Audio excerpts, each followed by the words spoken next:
Little brunch time ball on this late Sunday morning in Salt Lake City, Utah. We welcome you to Dumke Family Softball Stadium in the Big 12. It's the series finale. Number 21 Oklahoma State takes on the Utah Utes with the great Laurel Simmons, Chris Sylvester, our entire crew. And wow, we've been treated to a couple of terrific games here to open this series. Pair of one-run victories for Oklahoma State. Friday night, it was all about the pitching. Yesterday, the offenses were under the spotlight. The margins have been razor thin, and now it's about capitalizing offensively for both teams, and we'll see if it's a pitcher's duel again. Oklahoma State led wire to wire on Friday. They erased a 5-run deficit yesterday, matching their largest comeback in the last couple years. Ruby Malin wound up coming on in relief for the Cowgirls and has recorded victories in each of the first 2 games of this series. And Rosie Davis continues to carry Oklahoma State with her bat. She was one of those tone setters yesterday, and all series long she's come through like the upperclassman that she is and team leader. It was really hard to stop her yesterday. She became the 12th Cowgirl in program history to record 100 RBIs and 100 runs scored, and has now homered in 5 of her last 7 games, continuing this power surge here in the Beehive State. Haley White moved up in the batting order and was on base 3 times yesterday. She came through in the clutch, and she's been one of the more steady pieces of the Utah's offense, and again, captain, leader, senior, and she left it all out there yesterday. So the Utes trying to salvage the finale of this 3-game set and hit the win column before the calendar flips to April. Oklahoma State and Utah lineups and first pitch coming up next.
City, Oklahoma State, the 21st ranked Cowgirls going for the series sweep, and a 4th straight win will roll out this starting lineup for the finale. Tia Warsop leads off after a multi-hit middle game of the series. Rosie Davis, a couple of extra base hits, including a home run yesterday. Godwin, Tim, Hassler, McDonald, Schneidmiller, Audrey Jones, and Gabby Castillo, a couple of true freshmen, round out the starting 9 for Oklahoma State. Now 24-10 on the season.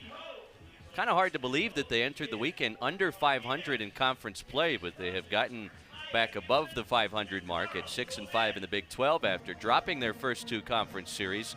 They have followed that up with back-to-back series victories. They took 2 of 3 at home against BYU last weekend, and they've taken the first 2 against the Utes here in Salt Lake City. But Utah hoping to salvage the finale. They would finish the 3rd weekend of conference play above 500 if they can snag this one here today. And well, the Utes feel like they could very easily be in Oklahoma State's position right now, going for the sweep after back-to-back one-run losses. Again, as you said yesterday, by an eyelash.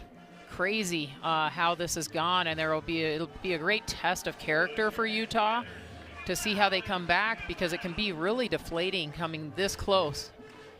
All right, we'll step aside one more time as the Utes get ready to take the field for this Sunday series finale in the Big 12.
People that leads the freshmen, but last year I think, especially within the pitching thing, Brooklyn kind of taught me the ropes, and then Shanti and Haley White really just show me like the standards of the program, what it's like to be a leader, and I'm really grateful for the people and the family that it's brought me over the years. Like, it's brought me to the closest friends I've ever had and will always have, and I'm just super grateful for that.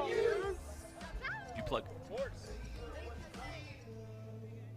Well, Haley Mastretti, despite allowing just 2 earned runs across 9 innings in this series, has suffered defeats in each of the first 2 games. It's why the win-losses on pitcher stat lines have been often overlooked in recent memory. It's not necessarily indicative of how well somebody pitches, because Mastretti has been as good as anybody in the circle here this weekend, and that includes Ruby Malin, who's won the first 2 games. Yeah, Mastretti's been really in her groove, and I think maybe is looking a little better against a lot of these lefties. She faces one to start the series finale, and it's a called strike to Tia Warsop. A couple hits yesterday out of the leadoff spot for Warsop.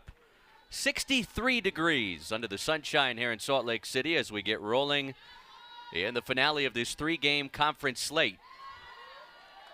And I kept putting little quotes, you know, hard hit to Noli, hard hit to Noli.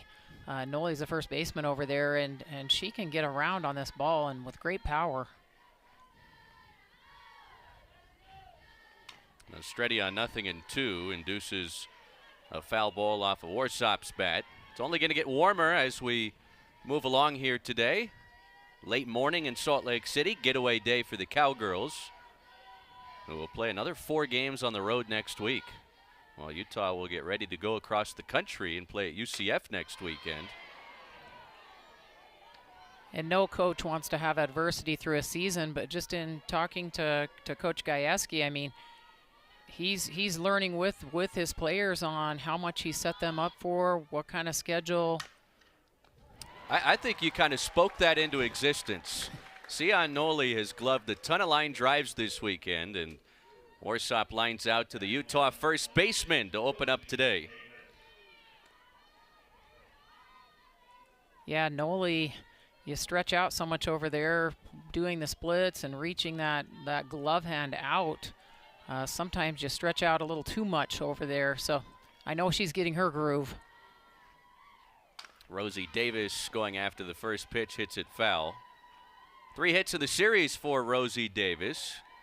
A double and 2-run homer yesterday. I look at this 3rd game like each team is no longer hiding any of their cards anymore. They've just got them all out on the table, and we'll just see what happens here. A lot of familiarity when you move into the final game of a 3-game series. And Mastretti, you have to admire her going right after these hitters. There's a lot of familiarity with the southpaw in the circle for Utah. The 1 run she allowed that wound up being the difference maker yesterday was an unearned run.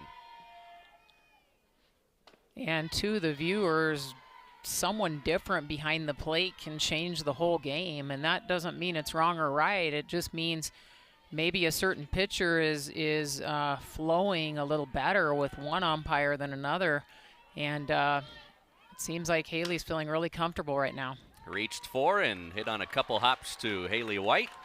Takes care of Rosie Davis for the second out.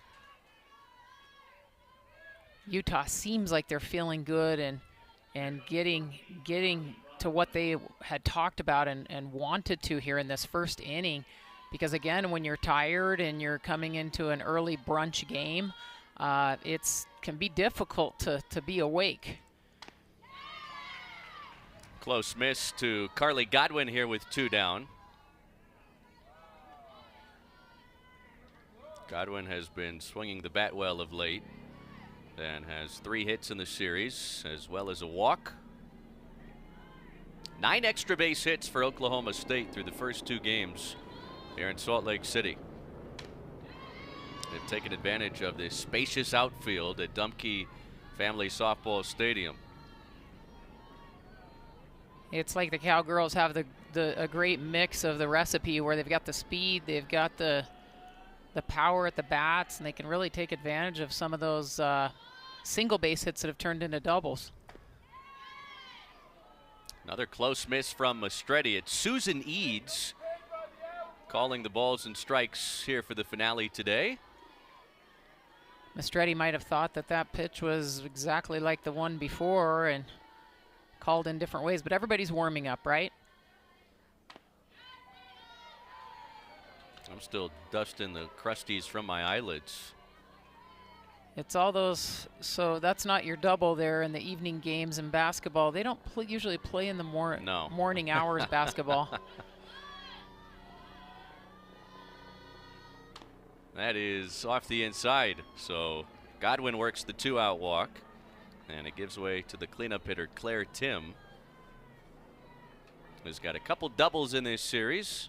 Been battling through an illness throughout the weekend. That's why she was taken out early on Friday.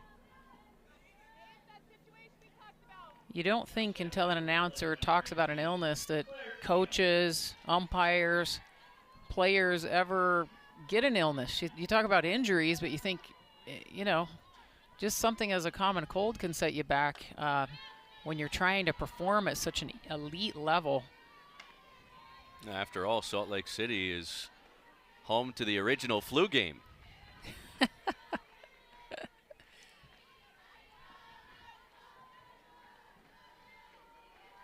A ball and no strikes here on Claire Tim. There's a swing and a miss. Kennedy Proctor back behind the dish. She was the catcher in the opener of the series after getting the start in right field last night. I like how Proctor's been jumping up quickly and seems to be dialed in to support her pitcher. Mastretti needs the support here as she's got a big load on her right now, and I think coach wants to get out there and early and make sure they're keeping to the plan, so to speak. And Carl Golan, the pitching coach, must have seen something in the mechanics of Mastretti after the walk and the first 2 pitches here to Claire Tim, wanting to get everybody on the same page. Very brief discussion. Amy Hogue has spoken so highly about Golan and what he's meant to this pitching staff. A big turnaround from last year.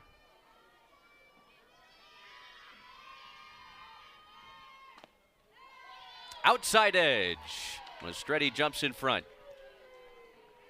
And with each pitch, it's a different step and a different release, and so the pitching coaches are all over them, making sure that they are doing what they need to do. There we go. The pitching whisperer. And a couple tosses later, Mastretti strikes out Claire Tim and avoids any trouble here in the top of the first. Nothing doing for the Cowgirls. The Utes are coming up next.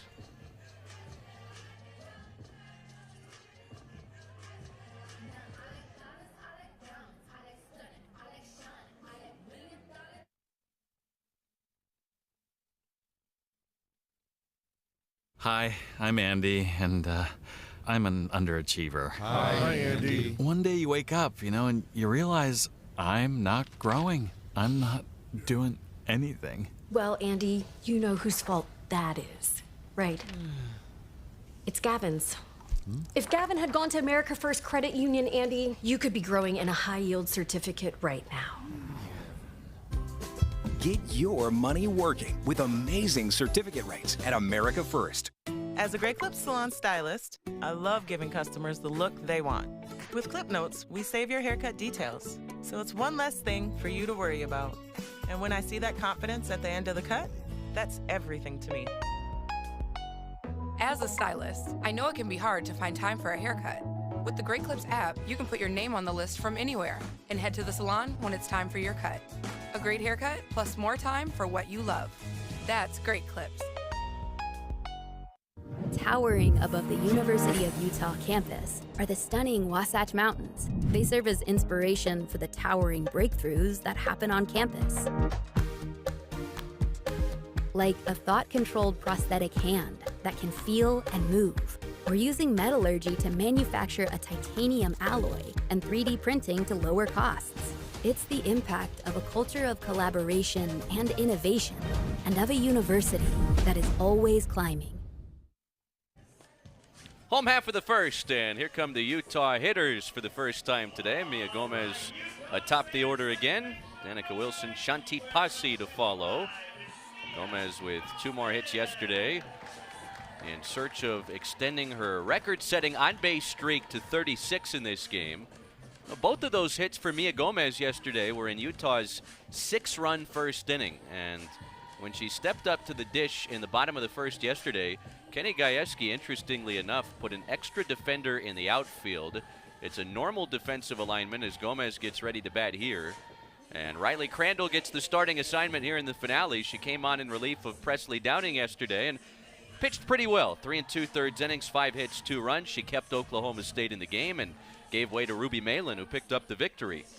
I get the feeling any amount of innings, pitches, outs that Crandall can get for Ruby will be appreciated, as there's no doubt that Ruby will be coming into this game eventually. Gomez takes a called strike.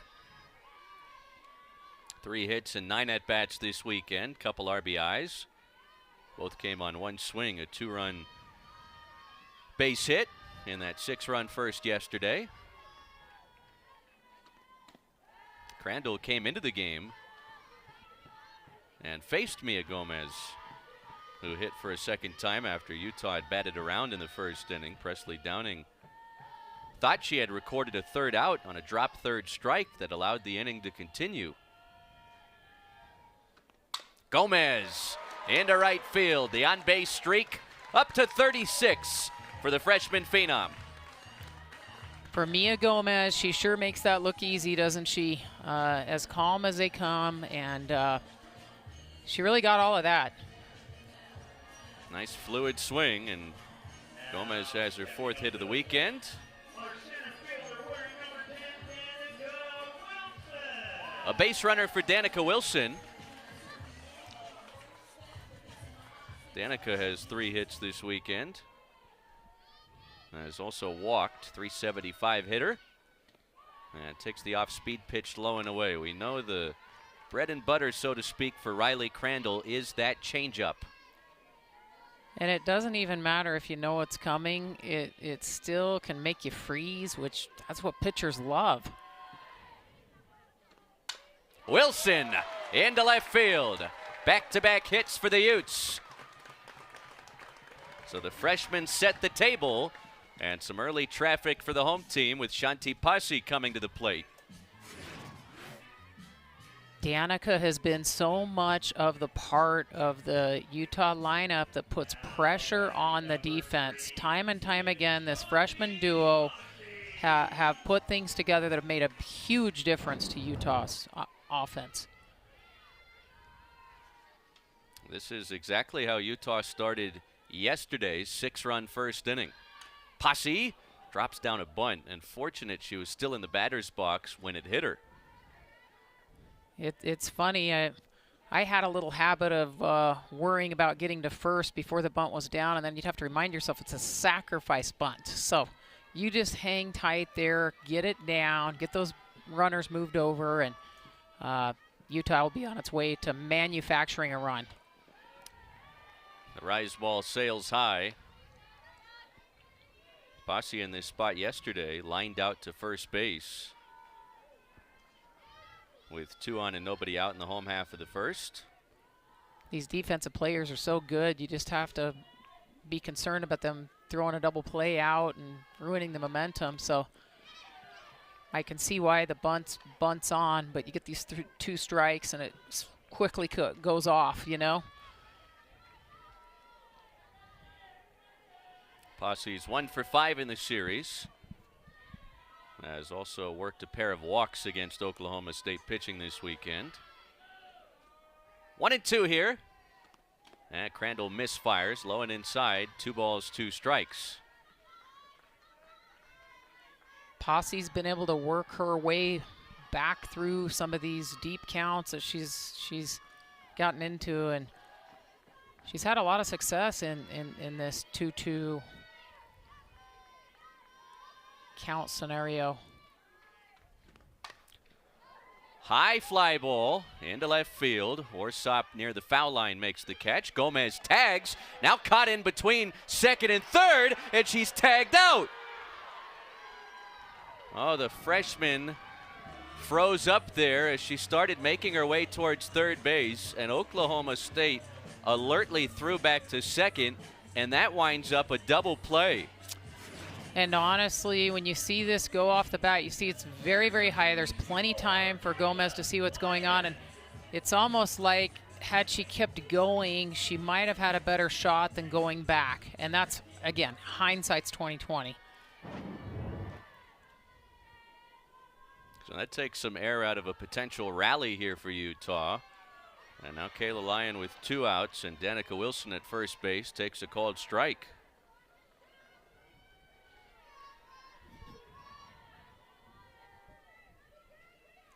Three hits in the series for Lyon, including a couple runs driven in. Davis, nice play down at the hot corner. And the threat quickly erased. Double play ball goes a long way for Oklahoma State in a scoreless bottom half of the first.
Is kind of the stretch run in the college softball regular season, and Utah with some big series on the horizon at UCF next weekend, and Nyjah Kennedy and Texas Tech, the reigning Big 12 champs, runner-up in Oklahoma City, come to town, and a trip down to Baylor, off to a great start in the Big 12, and then the big rivalry series in late April when BYU comes to town for a Thursday through Saturday series here at Dumpke Family Softball Stadium. These are programs that have been doing things that are positive for a long time. So this April stretch is not a cakewalk, if you will. No score after 1. Amanda Hassler leads off. Hassler's had a nice series, couple hits, 3 RBIs, has been hit by a pitch twice, has also walked. Been on base a ton here.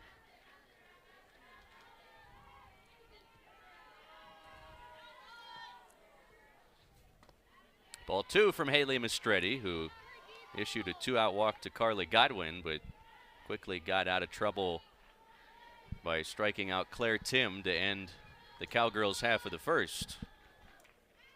Mistretti now with 5 strikeouts across her 3 appearances this weekend. Off-speed pitch, pulled foul.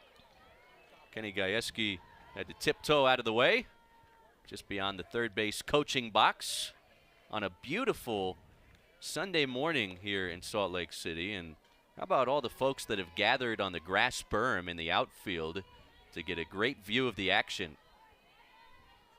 That's really one of the best seats in the house. I agree. I mean, if I wasn't here in the booth with you, I think I would have brought a blanket and been out there on the berm. Base hit for Hassler to start Oklahoma State's half of the second. And that's that spinner that's just going to drop in there no matter what. Utah outfielders can't afford to come in much more than they are right now. And so that's really going to be an automatic most of the time here on this field. A base runner here for Lexi McDonald. Pulls back the bunt attempt, takes a called strike. McDonald 1 for 5 with a walk and a hit by pitch in the series. Senior from Silo in Oklahoma.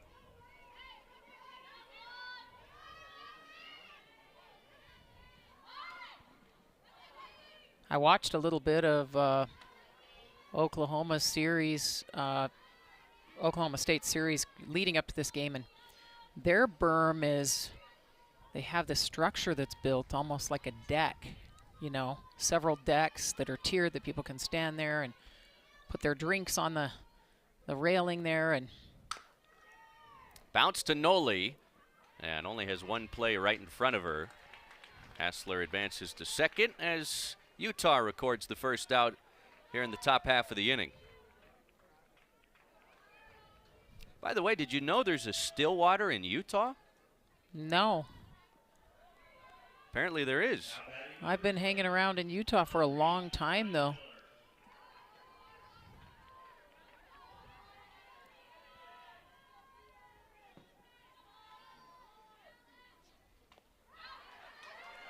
That gets away on a swing and a miss, and Hassler advances to third. At this level, it's not like other levels where, you know, maybe you weren't paying attention, that the catcher bobbled the ball, and that you can just kind of record and pay more attention next time. These runners are going to capitalize 100% of the time. They have the green light to gain that base. Into right field. Should be deep enough to score the run. The throw from Blunt, not in time. Sac fly Audrey Schneidmiller. And for the 3rd straight game here this weekend, Oklahoma State strikes first.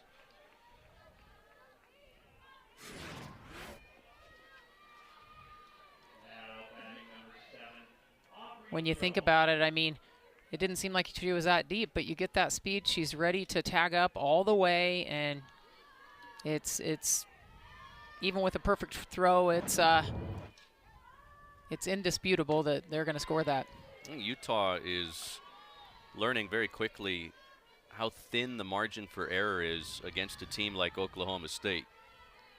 Now, the base running blunder in the bottom half of the first inning, and the passed ball allowed that to be a sac fly. This is hit high in the air to left field. The ballpark will hold it. Aubrey Jones flies out to Peyton Crank. One freshman takes care of the other. But Oklahoma State on an Audrey Schneidmiller sac fly strikes first. I can't express the importance of the donations that we get towards everything in our athletic department. Every year you see somebody's life change. It's an incredibly rewarding experience to know that you're supported by people who see the work that you put in. Being able to have this opportunity and play for such an amazing fan base has been a dream come true. Yeah, it's just thinking about that gives me a little goosebumps. It's the energy that gives us the extra push.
On a gorgeous Sunday here in Salt Lake City, 21st ranked Oklahoma State scratches across the day's first run. Now the Utah Utes hoping to answer back in the home half of the second with Proctor, Crank, and Noli scheduled against Riley Crandall, who was able to work around back-to-back singles in the home half of the first inning. And again, Utah needs to wipe off what happened in that last inning. Even though there's a lot of positive things, they came out of that just with a real momentum shift, and it will be really important for Utah to come out and have some really nice at-bats. Kennedy Proctor leads off, and the catcher waves and misses at the first one from Riley Crandall. Proctor 1 for 6 in the series. .336 hitter with 7 homers, 30 RBIs. Homered on Tuesday in a midweek win over Weber State. There's a called strike, and Crandall in front here, 0-2. And you're more of the statistics pro than I am, but as I've studied the statistics, anyone who's in that 30, 40 RBIs at this point in the season is at the elite level of their team. That's a lot of RBIs, and that means that they, when the table's set, they come through. Proctor tied for second on the club with her 30 RBIs, along with Danica Wilson. Mia Gomez leads the team with 33, which is remarkable considering how much time lately she's spent in that leadoff spot, which tells you how good of a job the bottom of the order has done most of the time for the Utes. Right back to Crandall, an easy play for the pitcher. Again, the more, if you think of a game with 21 outs, and anytime you can get some easy ones, they're a little hard to come by, and that would be considered one of those pitcher rewards. And it's fun when they throw that good pitch, and then they get to actually take care of the out as well. Peyton Crank bats with 1 out. Takes that slow changeup just off the outside. When those pitchers throw that changeup, especially Crandall's changeup, in that first pitch for a strike, or at least for a swinging strike, it just shows how much confidence she has in that pitch. Crank 1 for 5 in the series with an RBI.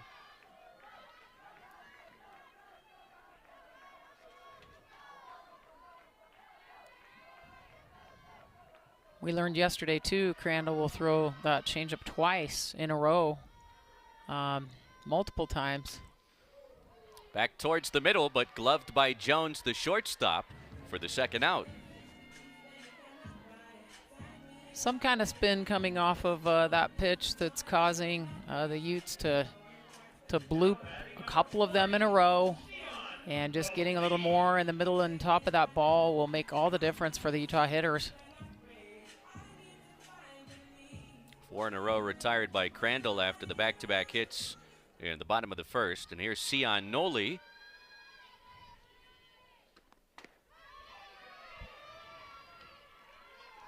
Noli's 1 for 7 in this series with a run scored, the true freshman from Chandler, Arizona.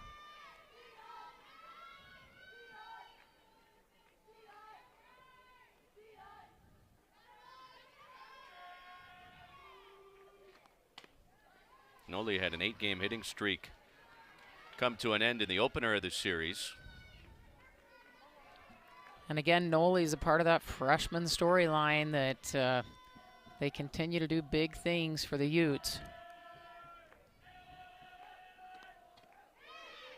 That's just off the outside. 2-1. Noli, the home run and RBI record holder at Chandler High School.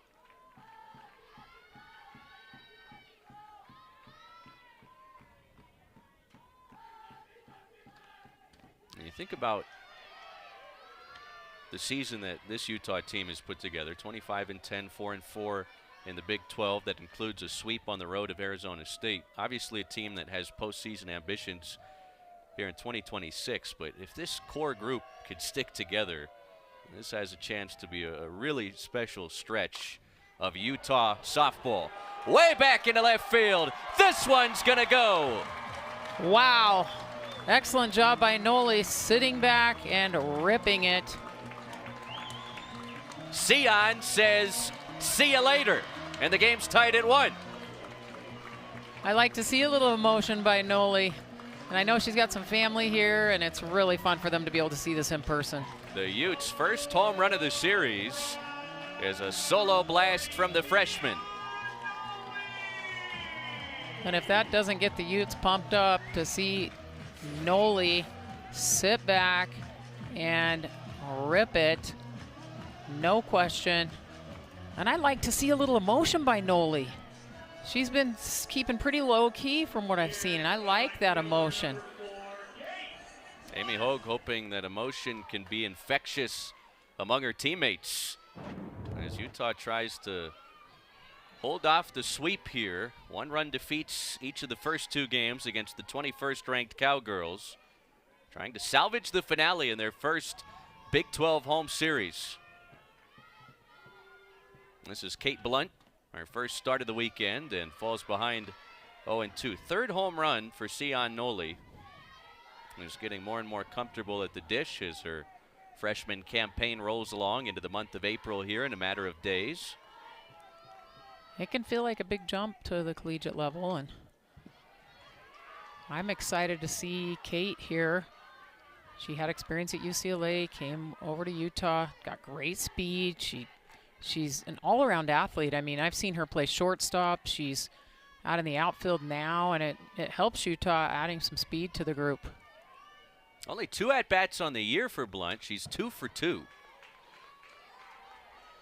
Well, and I think the coaches are still trying to find that, you know, they have to keep adjusting through the season based on a lot of things, injuries, you know, performance, maybe just trying to, they have a gut feeling of a different combo, and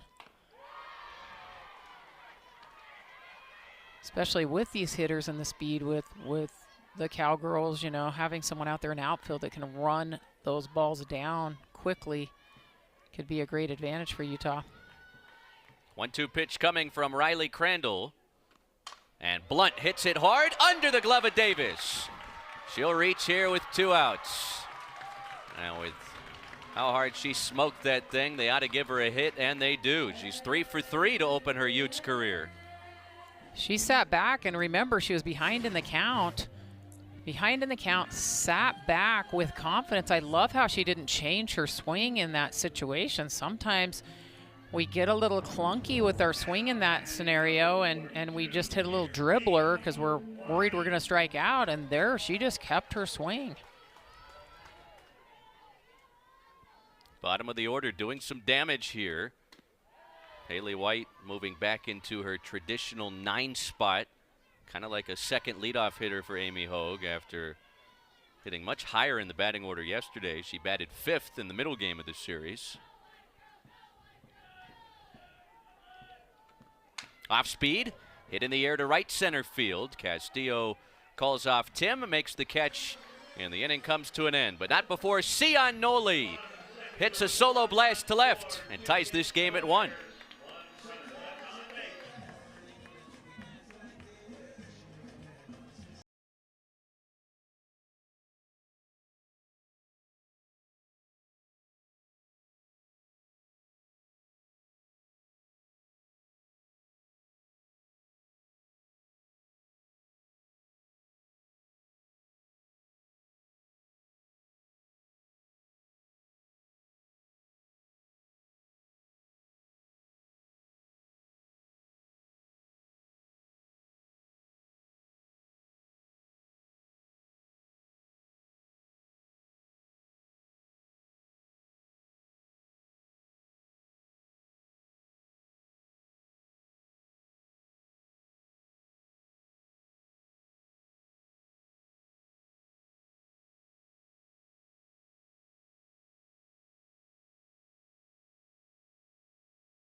Inning number 3 here in Salt Lake City.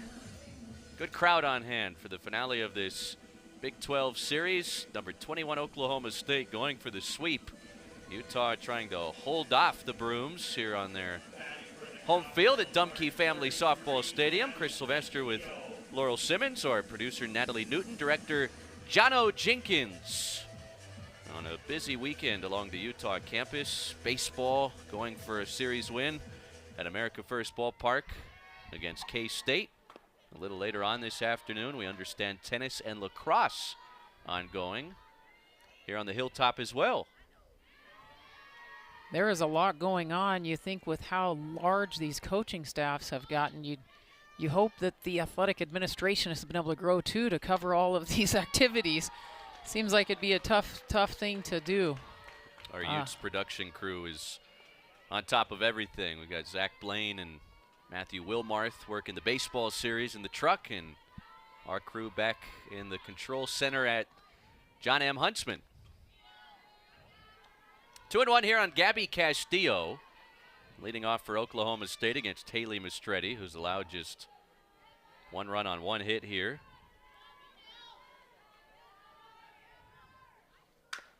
Hit hard into right field.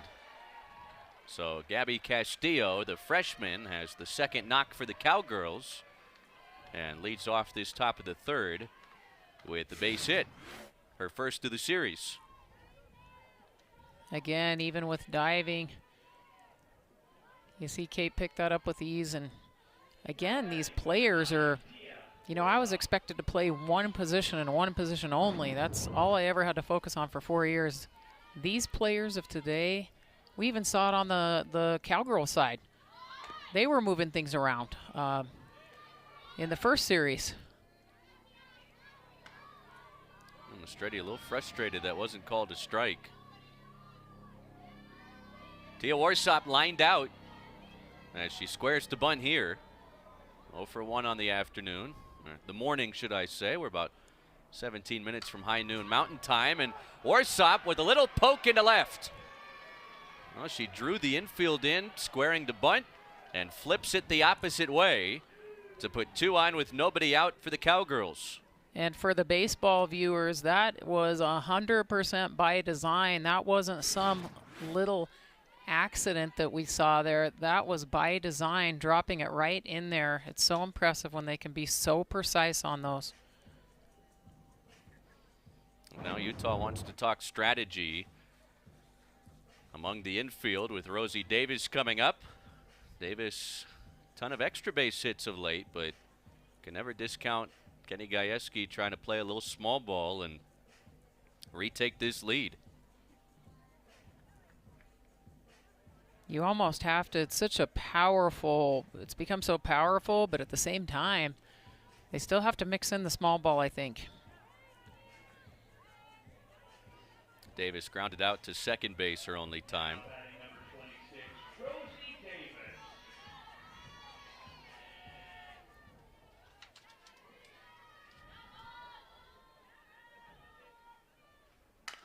Hit hard, right to third. Lyon steps on the bag for 1, snaps it across. They get 2, a double play. What did you call the double play factor in a game? A pitcher's best friend. A pitcher's best friend. By an eyelash. Here we go.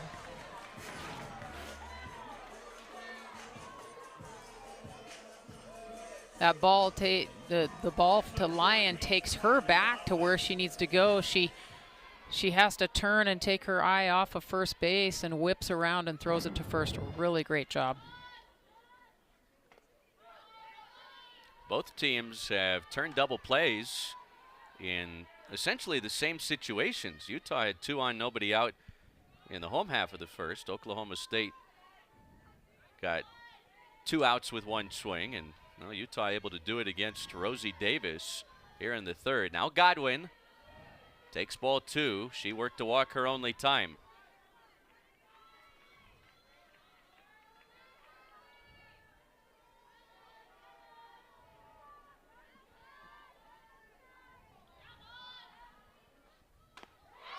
Swung over the top of that one. feeling like they're getting a little more loud over there, and you can feel them coming to life.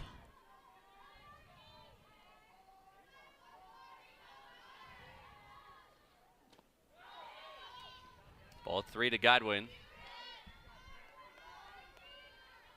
Claire Tim would be next, as Haley Mastretti tries to keep this thing tied.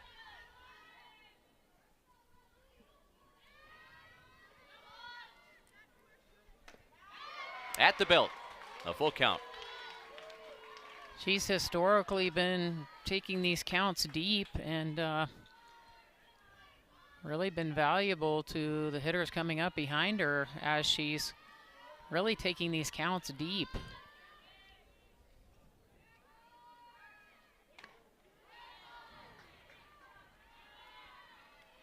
This is where, when the pitchers feel comfortable with those change-ups for a strike, it's,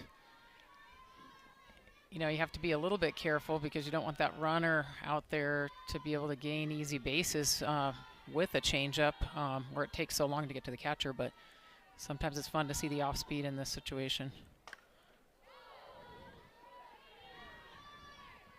Godwin fouling off a couple full count deliveries. With Warsop at second, 2 down. Top of the third here in this Big 12 series finale. We've been treated to some great games all weekend here in Salt Lake City. 2-1 Cowgirls Friday, 9-8 Oklahoma State yesterday. Hit hard into left center field. Warsop will score as Carly Godwin comes through again. Her 4th hit this weekend. Oklahoma State back in front.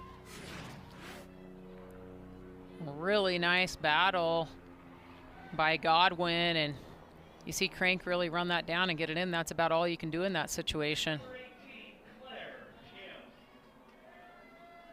So despite the double play ball, Oklahoma State still cashes in. And here's Tim, who struck out her only time. And really, the third game of the series, you usually do have the hitting on display. There's nobody trying to hide anything at this point, and the margin of error is really low, though. So you see those mistakes come back to haunt you. And so I think the team that keeps the walks and mistakes down and the easy rides onto base will probably come out with success today.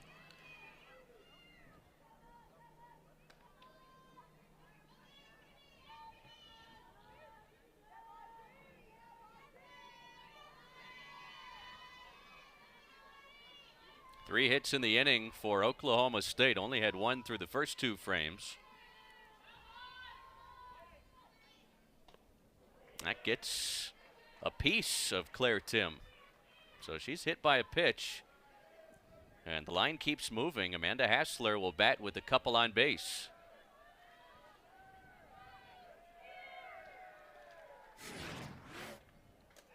Looks like Kenny Gajewski will make a change.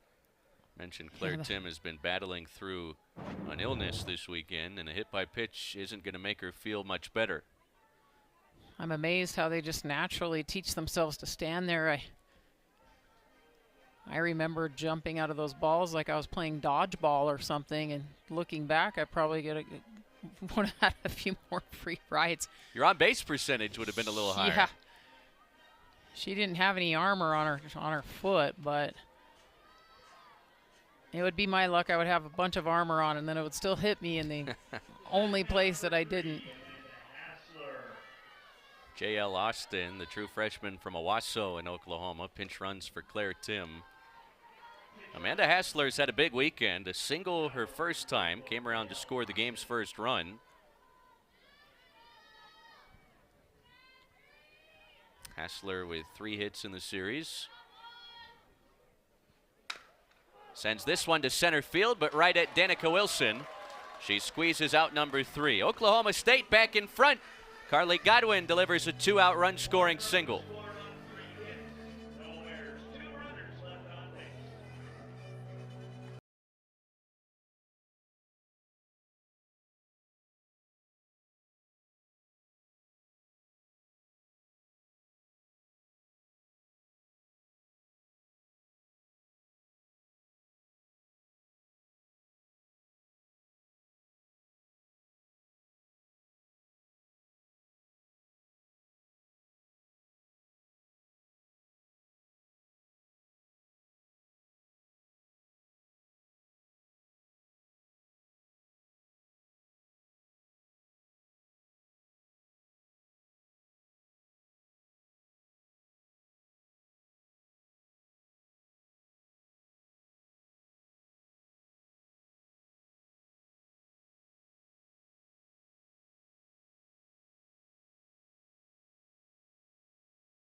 I don't think I'm fully at my highest potential or like at the ceiling yet, but I think I am going to take care of the ball more in the infield this year, being a better teammate, being a better person, but I think I've come a very long way from freshman year.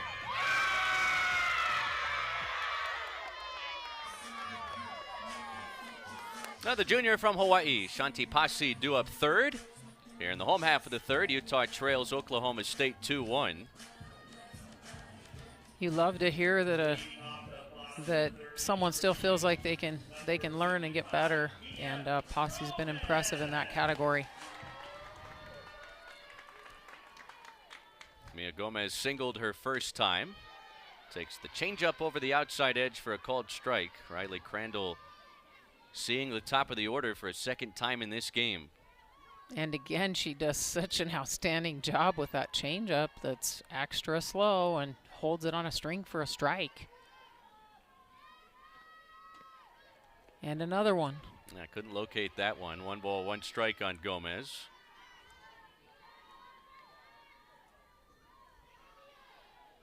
Mia Gomez, in her high school recruiting process, committed to Utah relatively late. Really took her time making her decision. As she flares this one into foul ground. Nobody able to get there. It's strike 2. Amy Hogue said she was okay with Mia Gomez taking her time, ultimately landing here in Salt Lake City, where she's become one of the top freshman hitters in the country. You like to see that commitment, because there's so much of a climate now that there could be half commitments, and we'll see how it goes and all of that. And you're excited to see these kids take their time and own their decision. 2-2 on Utah's DP.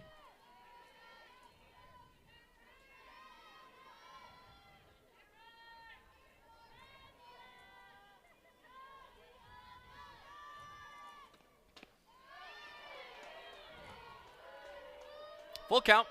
Danica Wilson on deck.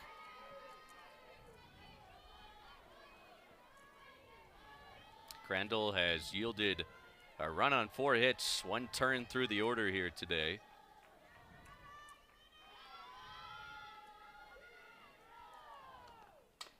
Gomez waits for it. A flare into right field.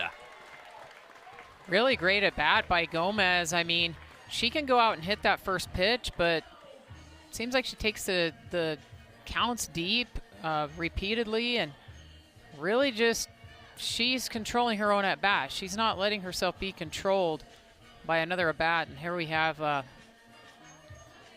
Reese Lee coming in, which is no slouch on the bases. So Mia Gomez 2 for 2, temporarily exits after her second single against Riley Crandall. And Reese Lee, who started the first game of this series in left field for the Utes, will take over and pinch run at first base.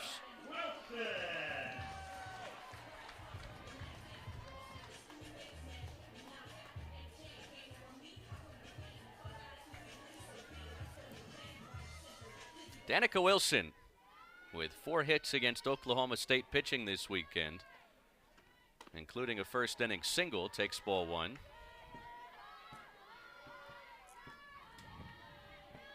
The Gilroy, California native, just south of San Jose.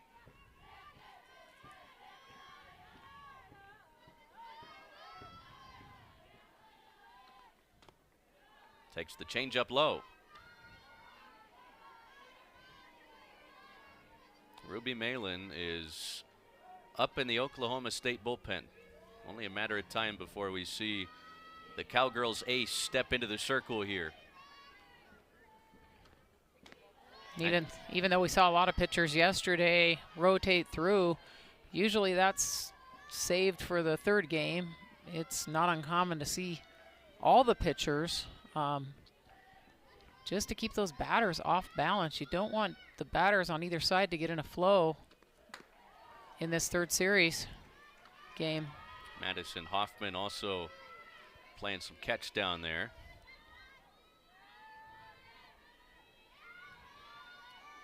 defenses, outfielders are pretty far back there, so obviously they know she can get power behind it. Full count here on Danica Wilson.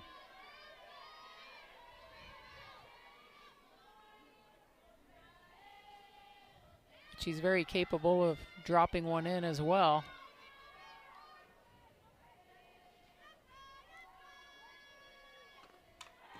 Wilson lunging after that one, able to foul it back.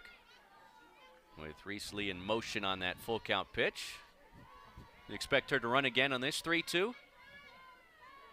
Maybe. I don't think it's a bad idea. You have to, as I used to tell my players, at least open your eyes though. If we're going to send you, be a little bit cautious of what happens though. We can't have you standing at second and have a double play thrown on us like something like this. Into foul territory, and Schneidmiller able to make the catch. Well, Wilson got jammed there, was trying to fight off another 2-strike pitch. But the Oklahoma State catcher makes the grab for the first out.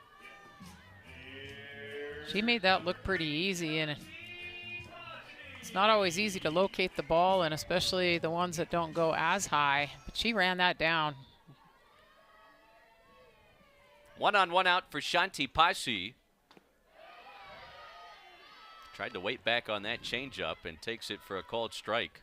Again, it's something that you can't guess as a hitter for sure, and pitchers just trying to keep these batters on Utah's side off balance. Speeds it up there to jump in front of the shortstop at 0-2. She painted that corner there on the outside.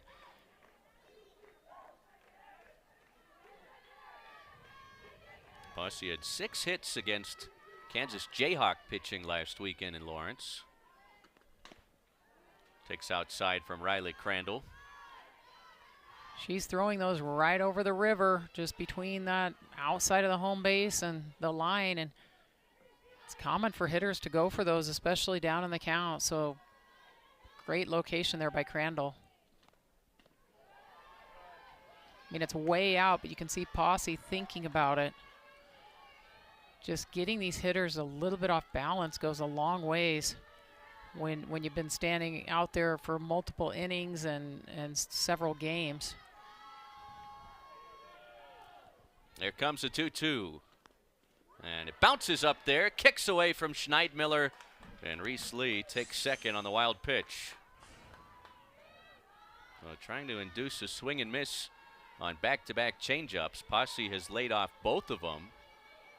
And now a full count with the possible tying run in scoring position. Another 3-2 count to gain that base is, for Utah, is really, really timely. Posse with a bouncing ball to Rosie Davis, who looks Lee back to the bag at second. 2 outs. I think Rosie Davis has done that a time or two. She looks like a seasoned veteran over there. There are third basemen that look you over at second base and you don't believe them, so you just go. And she has got that down. That was impressive. 2 down, Kayla Lyon coming up. She bounced out to Rosie Davis, her only time in the first.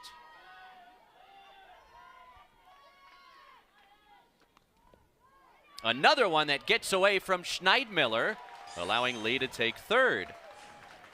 And Lee is really making her presence known out there as a pinch runner. She's capitalizing on every single thing that she can, and that's why she's out there. A pair of wild pitches has taken Reese Lee from first to third base. Into center field and hit well. Austin on the warning track makes the catch. Lyon gave it a ride, but Dumpke Family Softball Stadium holds it, and Oklahoma State remains in front.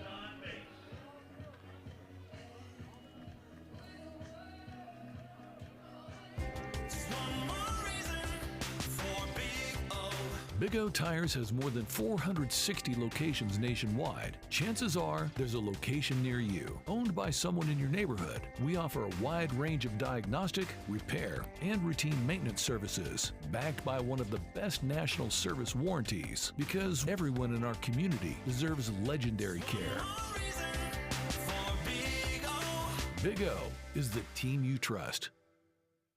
Hey, grab me one too.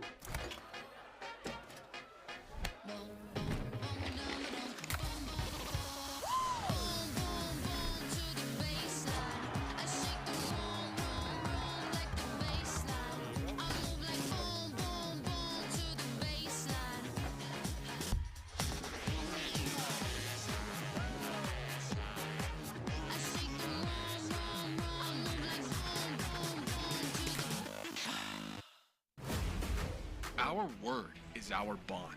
So when we say we're on it, we're on it. Turning big dreams into bigger deeds. Doing the impossible and then doing it again. Because we live by the Cowboy Code. We stand together for what's right and for what's possible. Oklahoma State University. The code calls.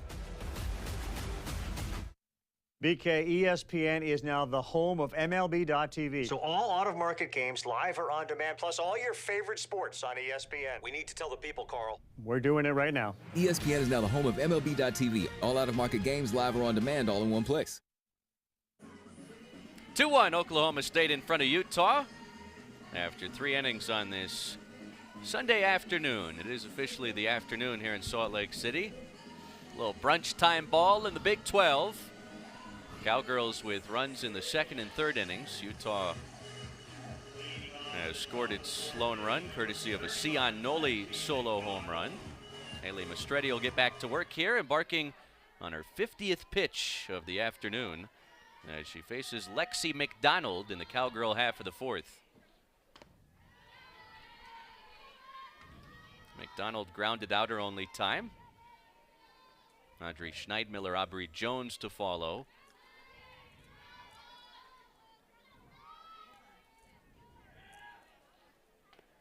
Good off-speed pitch right in there for a called strike. It's 1-1.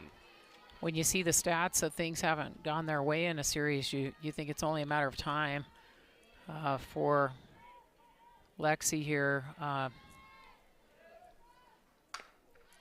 Into left field, that's Reese Lee, who pinch ran in the bottom half of the 3rd and remains in the game. Isn't it funny how the ball will find you? Yeah, and she does a great job in left field.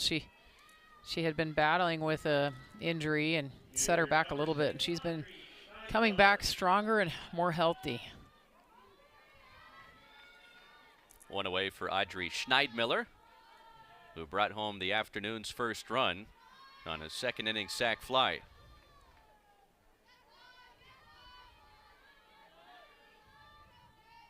It is getaway day for the Cowgirls, but no travel curfew for this game. This is launched into left center field. Danica Wilson moving over, makes the catch. 2 outs. And I bring that up because yesterday in the Big Ten, Northwestern was hosting Oregon in the series finale. And Northwestern trailing 7-3 in the bottom of the 7th had loaded the bases with 1 out when the game was called because Oregon had to catch its flight. And so they went back to the end of the bottom of the 6th inning, and Oregon had a 4-2 lead, and that wound up the final score, even though a bunch had happened in the 7th inning. That is painful. It's frustrating, right? Frustrating. I mean, I've talked to you a little bit about the gamesmanship that happened to me as a coach. That was kind of old school, like kind of stuff. Like, here's the way you get to our field. And it took like 3 hours longer, but nowadays I think all of that has to be predetermined, and there's a drop dead timing because there's a fine balance between getting these kids back to school and not traveling in the middle of the night, but also finishing the game. But one of the most common one was the opposing team would pull ahead of us, and then it would be on their field. The coach would come out and say, hey, it's getting too dark. And then the umpire would call the game. Hey, we got 5 innings in. We're out.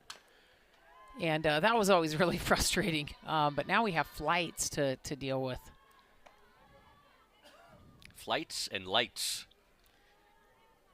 At a lot of these ballparks that were previously only capable of hosting day games. 2-2 here on Aubrey Jones. And a full count. When you're traveling a team, you try not to be in a rush because it's a lot of moving parts. Sure is. Might wind up like Home Alone and leave somebody behind. There's a payoff pitch and another close miss from Mastretti. So a 2-out walk to Aubrey Jones will bring Gabby Castillo to the dish. Castillo with a single her last time up. It was her first career hit against Big 12 pitching.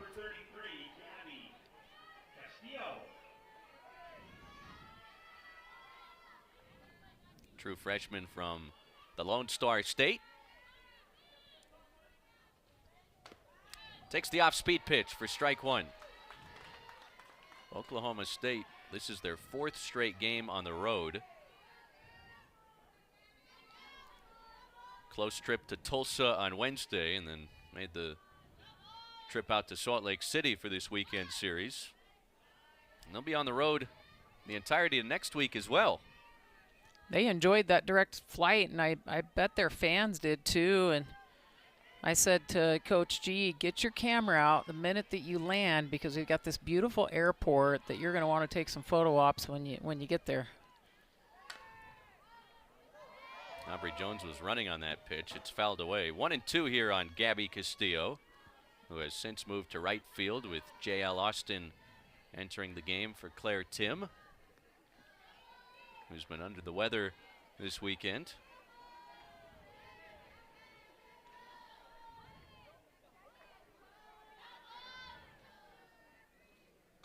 Two and two. Back pick to first. Nothing doing.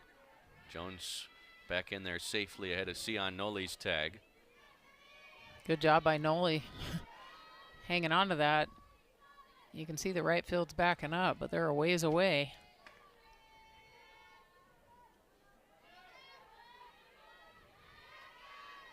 Important hitter for Mastretti to put away with the top of the order on deck. Another 2-strike pitch. And Castillo hits it hard, but right to Posse, who steps on second. And they force out Jones to end the inning. A scoreless frame turned in by the sophomore southpaw. And Oklahoma State still in front 2-1.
Lead for 21st ranked Oklahoma State in Salt Lake City over the Utah Utes. Getting ready to bat here in the home half of the 4th. Kennedy Proctor will lead off for the home team. Riley Crandall still out there for the Cowgirls, has given up 5 hits, 1 run. No walks, no strikeouts.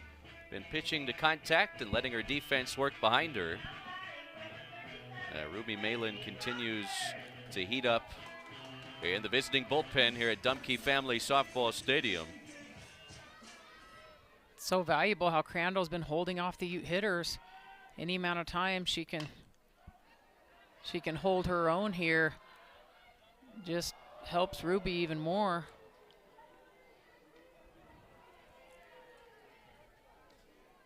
Proctor popped out to Crandall, her only time in the second.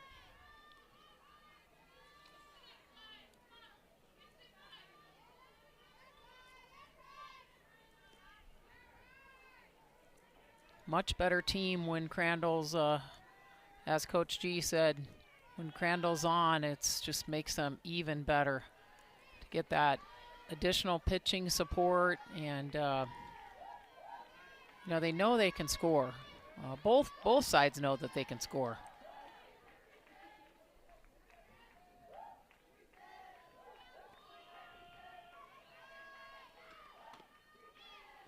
I figure for Oklahoma State to make a run in the postseason, they will need additional pitching to step up beyond Ruby Malin. It's very tough to get through a regional with primarily using just one arm. It really is, and the strategy is such that even if they're bringing in additional pitchers for one round of the lineup, which has not been the case here, but it's very hard to just lean on one pitcher. It was hard back in the old days to lean on one pitcher, and they were playing double headers 2 days in a row. It's way up there, and glances off the screen. No chance for Schneidmiller to catch that one. So Proctor stays alive, still 2-2 on the Utah catcher. Utah has left 3 on base through the first 3 innings of this game. 1-run defeats in the first 2 games of the series, and they trail by 1 here in the finale today. And it hurts when you leave those base runners on. It's, of course, hurts worse when you don't have the base runners on, but you just hate to just see them there and not capitalize it. And first strikeout for Riley Crandall as she gets Proctor to chase.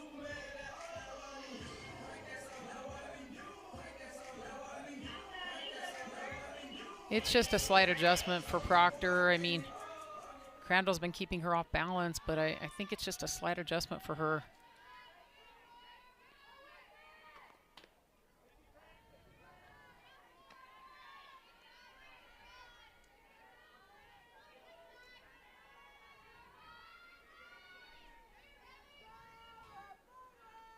Crank lined out to the shortstop, Aubrey Jones, her only time up. That was back in the second.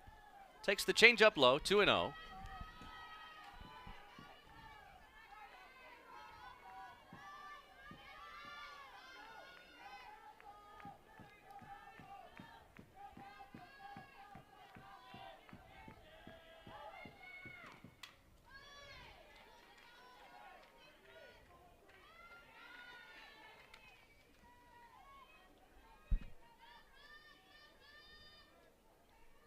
I don't want to jinx this, but it does seem like game's moving along as I had predicted for 2 days in a row, and it blew up on me, turning into, was it a 3-hour game yesterday? I'll have to talk to production and get exactly, but I have predicted these games to move so much faster with this pitching and just trying to get out early. And instead, the last 2 games were a little longer than what it anticipated, unless just the lights going on and it getting dark was making me feel like it was taking longer. Now, even in that 2-1 pitchers duel on Friday, it still wound up close to a 2.5-hour ball game. Peyton Crank to right field and deep. It is gone! Crank definitely performed there. Wow.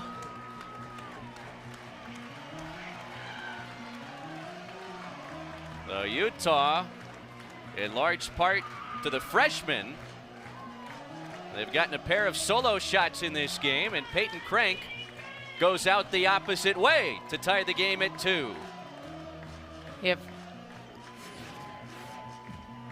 if this doesn't tell a story about our freshmen and what they've been doing all year for Utah, I don't know what. Now, I did meet a few moms and dads out there yesterday, and maybe they're just enjoying being on display in person with their families, but it's so fun to see these freshmen have the success that they have. Yeah, with Sion Noli coming up, we'll take you back to her first at-bat against Riley Crandall, who may or may not be staying in this game. This is what Noli did her first time up.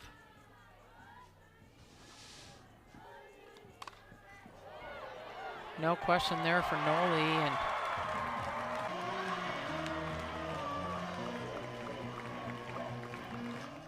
And if I could guess, I think Coach Gajewski, and he's making solidly sure that Crandall knows how important and what an excellent job she's done. I mean, it's a 5th inning, and she just has done a great job leading up to this point. So, well, we've got a pitching change here. Utah has pulled even. Ruby Malin has checked in.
Has taken over in the circle for Oklahoma State after Peyton Crank pulls Utah even with a solo home run here in the bottom of the 4th. Malin has turned in victories each of the first 2 games this weekend against Utah. 9 2/3 innings, 7 hits, just 1 earned run allowed, has walked 5 and struck out 7. Sion Noli, the first hitter that Ruby Malin faces. Malin, the senior from Omaha, Nebraska. Her 2nd year at Oklahoma State after 2 years in the old Pac-12 at Washington. There's a knee-high strike. And no matter how many times the Utes have seen Ruby, there's still a learning curve to get that cadence back. Amy Hogue had a quick question for Susan Eads, the home plate umpire. Ruby comes in and sets a tone. Hey, I want a different ball. Her whole presence as she comes in is just very noticeable. And obviously she's got to back it up, but Utah saw her through the Pac-12 years. A lot of the older players for Utah have seen her a lot, and the younger players are just catching up with it. And an All-American last year, her first season with the Cowgirls, had a 1.81 earned run average, logged 209 innings. Wow. And I think, that's why it's so important for these athletes to take care of their minds, their nutrition, their sleep, and Coach G says that Ruby's been taking care of all of that, and not that he thought that she wouldn't, but sometimes, we have to remember these players are pretty young still and still learning, and for her to be such a leader with her own successes has been really impressive to the entire coaching staff. There's no question she has a lengthy professional career ahead of her if she so chooses.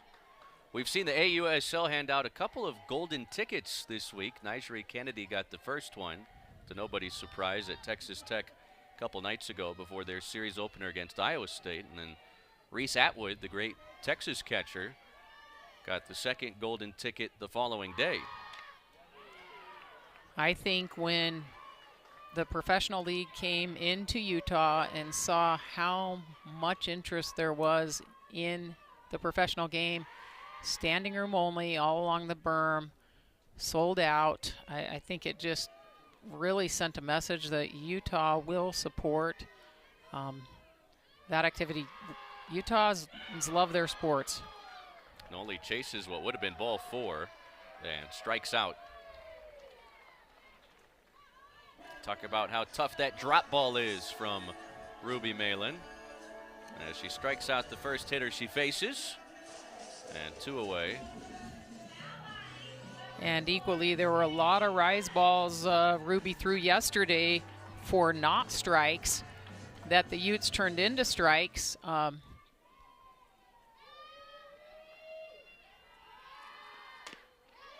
Half swing. Kate Blunt did go around, according to Christina Drum, the first base umpire. Blunt re-enters the game. That's the first we've seen him actually call a strike on the almost go.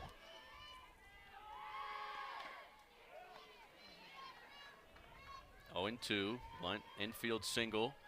Back in the second. 3 hits in her first 3 at-bats in a Utah uniform. Her first single as a Ute. First 2 hits had gone for extra bases, a double and home run. UCLA transfer, was on 3 Women's College World Series teams with the Bruins. And lines that one into left field. It's a 2-out double for Blunt, who's 4 for 4 to open her Utes career. Again, Ruby wishes she had that one back because, again, way behind on the count for Kate to come through and just be ready for that was so big time. Excellent job by Blunt. And I was about to say that she has seen some of the best pitchers in the world, so it should be no surprise how things are looking to her in the box. Well, Kate Blunt is going to find herself some more playing time with a performance like this. I think so. You make a note of it as a coach, who's performing when the pressure's on, and here now, no pinch runner needed. We've got speed out there at 2.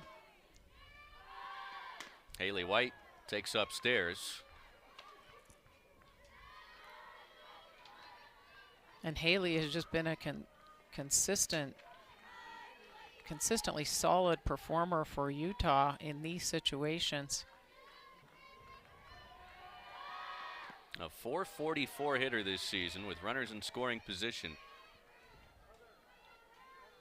And got on base twice against Ruby Malin in the opener of the series. Had a single and walk against the senior right-hander Friday night.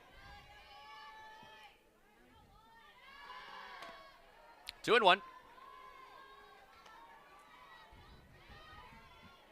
No time to wait for the score here with Utah. Just a few outs left in this game.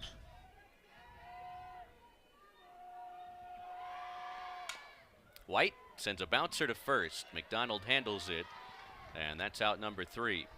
Utes tie it. A Peyton Crank solo home run to the opposite field. And it's 2-2 after 4.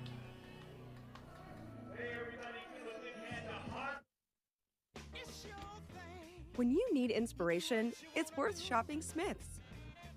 For thousands of appetizing ingredients that inspire countless mouth-watering meals. And low prices that add up to big savings, like over $600 in digital coupons each week, and up to $1 off per gallon at the pump. So you can get big flavors and big savings. Smith's, fresh for everyone.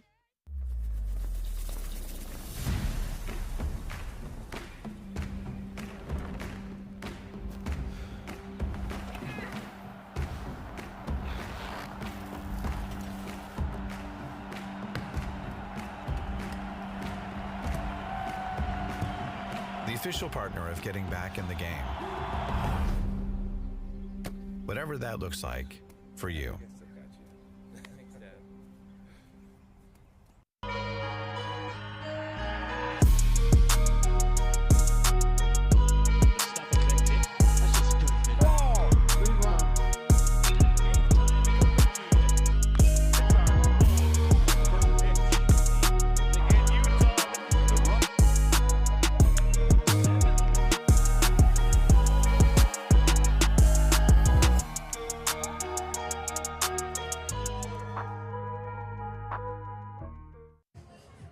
Dumke Family Softball Stadium, where the family can come out and have a good time on a Sunday afternoon. High-level softball in the Big 12. 21st ranked Oklahoma State and Utah tied at 2 as this game moves to the top of the 5th. Haley Mastretti, the Utah starter, embarking on her 5th inning of work, has thrown 65 pitches, and for a 3rd time will face 1-2-3 in the Cowgirl batting order. That's a pretty efficient game up to this point. 65 pitches.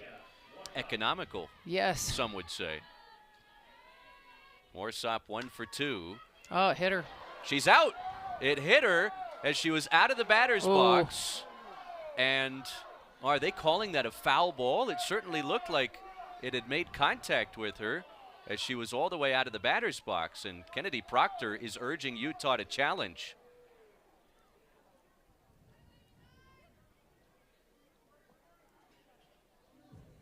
I think the first, we'll see this again, hopefully. As you see this contact, ball comes, it's in front of that home base, and she hits it. So I think she would be, I mean, I get that had she not hit it, it would have probably rolled foul barely, but if it's remotely ahead of that base. The issue here is if any part of her is still in the batter's box, it's a foul ball. But it looks like that left cleat is up out of the batter's box when the ball makes contact with her jersey. So I would at least look at it because I think it's obviously happened. These umpires are used to calling things quick, and we get to see things again and again and again. But I think it was just so close that her body almost kept it in. You can't say that it maybe would have gone out had she not touched it. That doesn't matter. It's all about that contact, and maybe they just felt like she hadn't taken that step clearly out. And this umpiring crew having a lengthy discussion. The NCAA rulebook language.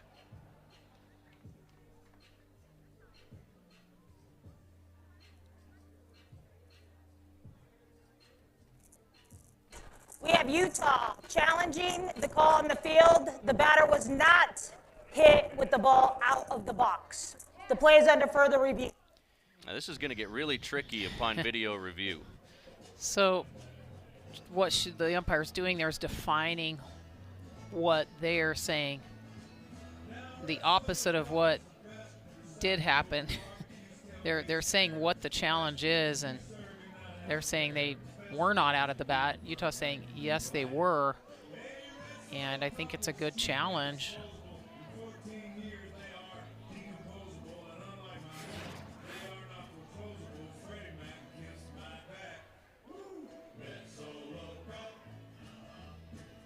I'd like to know, I mean, if we could maybe freeze it when the ball makes contact with the jersey.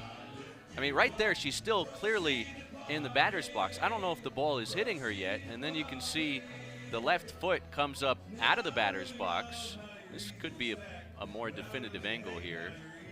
So, doesn't hit her forearm or her wrist. Comes up and hits her left side of the jersey, and I don't know, maybe that left foot is still planted in the box. But I think if any part of it is out, they've been a little more strict on that than, again, days of old. Either way, I think it's a good challenge. it should be pretty clear to the umpires. And so we might learn something here because we've seen every angle, and they supposedly have more angles, and two of them can collaborate a little. Well, how about this? The starting 9 for the Utes gathered together behind the circle, awaiting the ruling of this challenge, enjoying the DJ's Sunday afternoon playlist here in Salt Lake City. I think Oklahoma State might have a little in common with the Utes. I think they like a little country. It's a pretty fun song playing right now.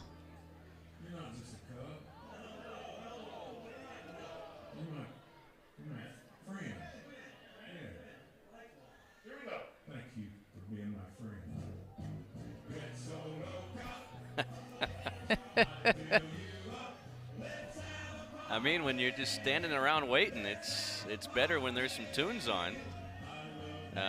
That young fan doesn't love what's being played. It's a pretty good sound system here, and the team's loving it. We only had a couple on our team that could really dance. They're looking a lot better.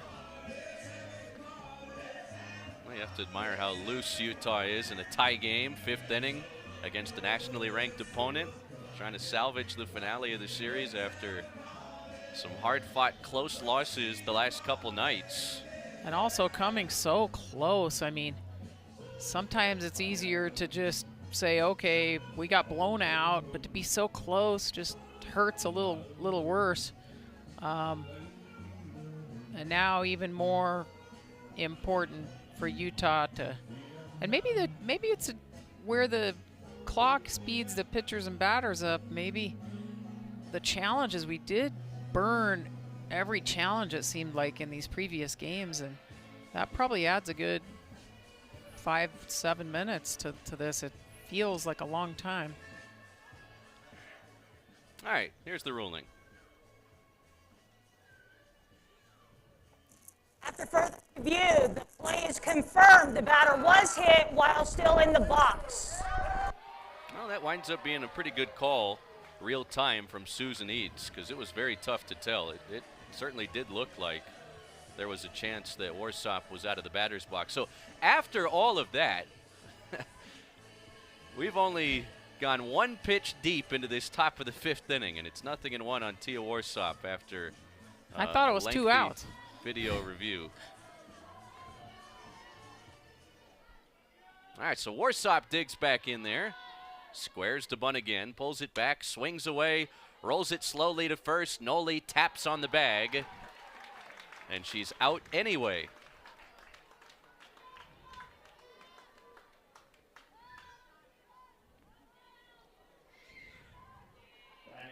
Three unassisted for the first out in the Cowgirl half of the 5th, and here comes Rosie Davis. Been a quiet day at the dish so far for Davis. 0 for 2 against Mastretti. Hit into a double play her last time in the 3rd.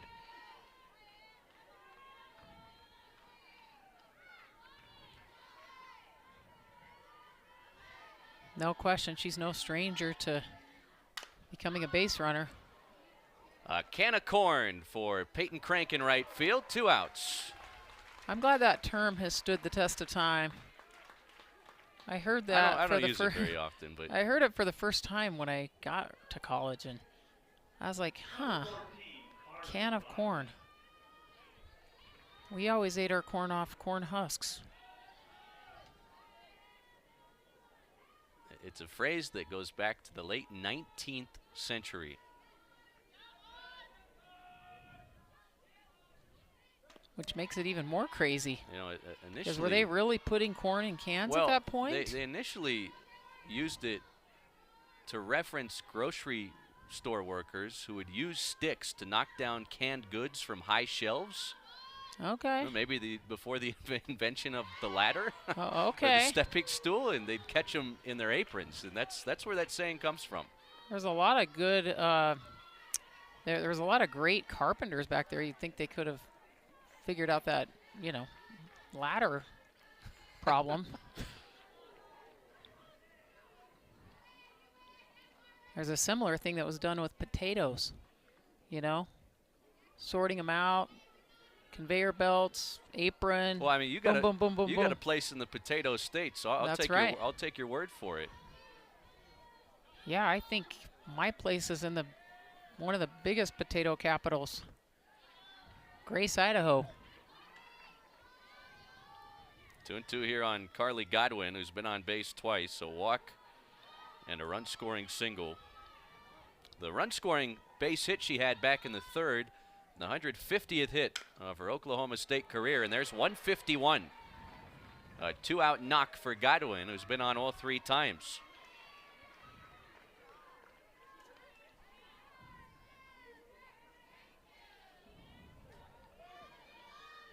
So the 5th hit for the Cowgirls will give way to J.L. Austin, who will bat for the first time today. It's a great gapper. A couple of feet over, and Haley White might have knocked that one down. Called strike to Austin, who's a .231 hitter. Does have some pop, 5 homers, 13 RBIs for the true freshman, batting in Claire Tim's spot after she pinch ran for Tim in the third. 1 ball, 1 strike. Mistretti trying to get through 5 and keep this tie intact. Close games throughout the weekend here.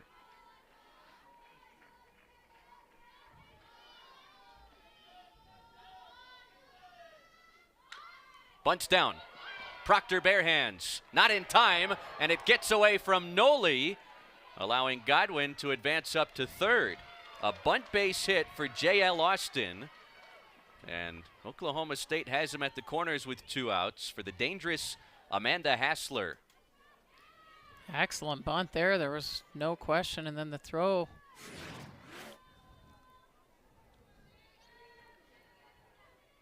It's a little bit high. Noli was trying to stretch, stay on the bag.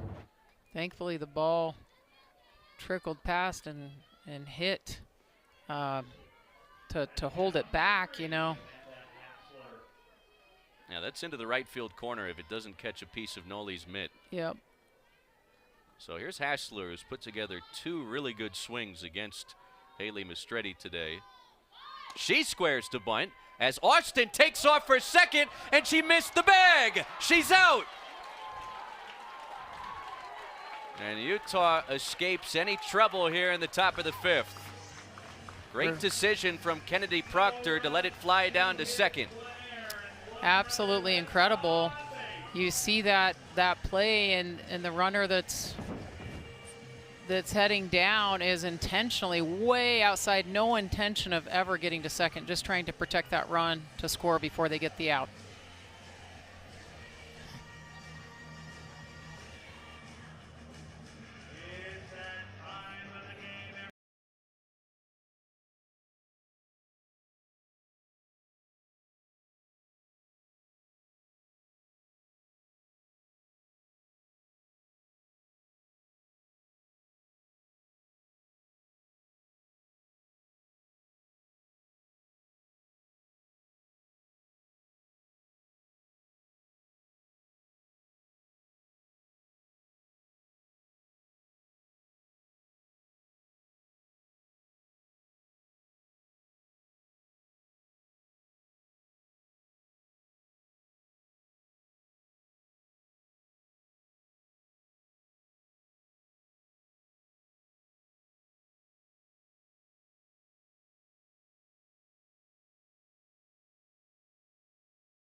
Finale of this 3-game Big 12 set.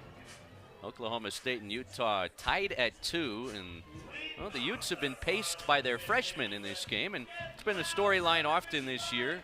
through the first 35 contests, but solo home runs from Peyton Crank and Sion Noli have provided the runs scored for the home team so far. And then base runners that are working really hard to get on or have been left. So I'm sure Utah would love to see just some good old-fashioned base runners and bring them around. Not that they wouldn't accept a home run. Mia Gomez tried to check her swing and did on ball one from Ruby Malin. Malin entered the game for Riley Crandall after Peyton Crank tied it on a solo home run the opposite way last inning. Gomez 2 for 2, pair of singles for the freshman. Working ahead as the batter is a great place to be at this point.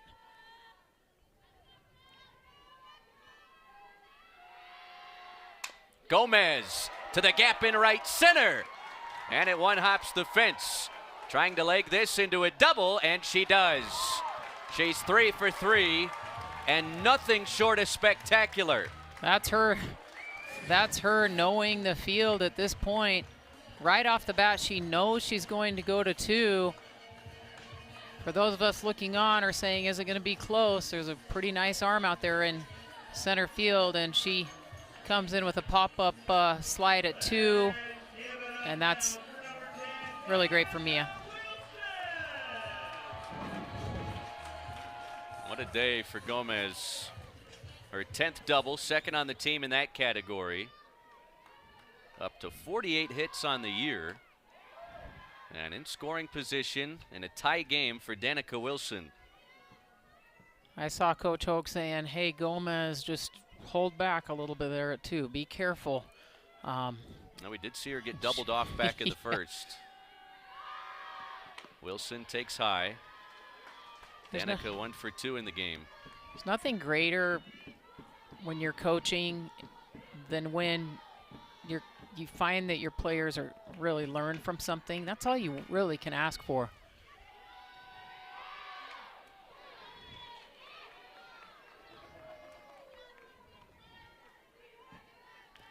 Really trying to see that rise ball and staying off of it, because we've proven that the one that's jumping up hasn't really been hittable. But I think with that foul tip coming straight back, you know that Danica's right on it. At the very least, Wilson would like to move Gomez over to third here as she takes strike 2. Certainly not going to see the bunt sign put on now with 2 strikes, but Shanti Pasu, who makes a ton of contact, is so difficult to strike out. You could put a runner on third base for her. It's a position Utah would take 10 out of 10 times. Wilson into right center field. Austin makes the catch, and Gomez will stay put. So Wilson made some solid contact there, but J.L. Austin runs it down, and it's the first out. I thought with the contact that might have been past her, but I think Gomez should have gotten right back quickly and at least tried to draw that throw off. And maybe would have made it, but because of previous situations in this game, I think she just wanted to be more conservative. With one out is not the worst place to be. And because Gomez was replaced by a pinch runner last time she was on the bases, Amy Hogue can't risk taking her bat out of the lineup if it does come up again in this game. Exactly, and that's what you're always fighting with, is the decision maker of, do I use the pinch runner now or wait until it's too deep in the game, and then maybe there's not even an opportunity to use the pinch runner. Carrie Eberly Parker, the second-year pitching coach, out to chat with Ruby Malin, who was able to get Wilson on a line out to center field after the Gomez double. And now dealing with Shanti Pasu, who more times than not puts the ball in play and is hoping to give Utah its first lead of the day.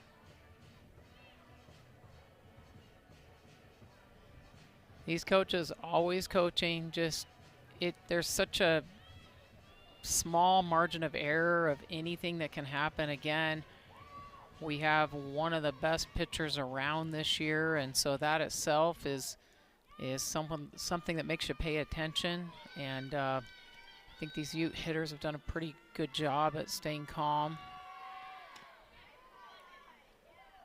Up and away to Posse, who's flied out and grounded out in 2 trips to the plate today.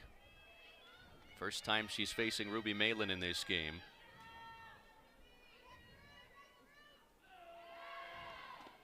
Ball 3.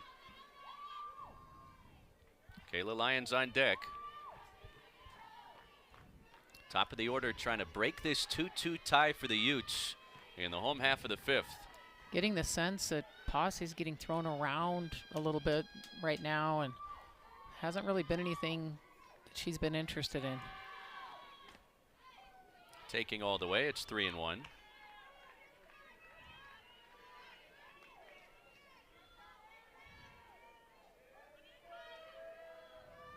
Half of Utah's 8 hits today have gone for extra bases.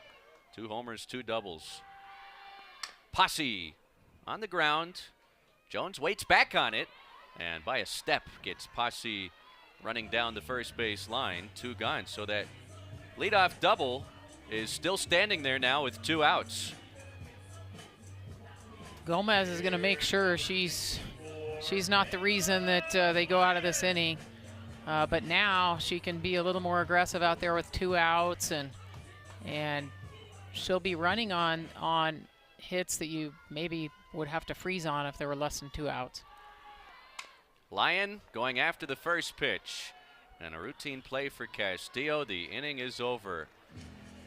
Well, a frame that started with a lot of promise. Gomez doubled, but Utah leaves her on base. We're still tied.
Top 6 here in Salt Lake. It's anybody's game in the finale of this 3-game Big 12 series. Chris Sylvester, Laurel Simmons, our entire crew.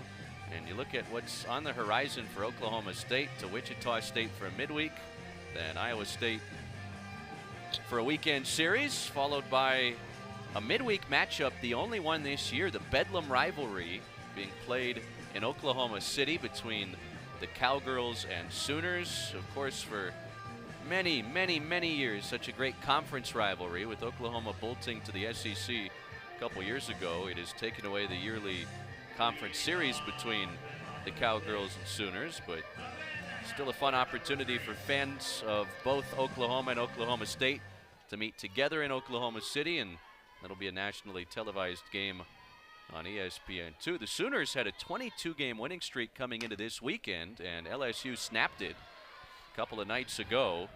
Amanda Hassler leads off the top of the 6th with her 2nd hit today.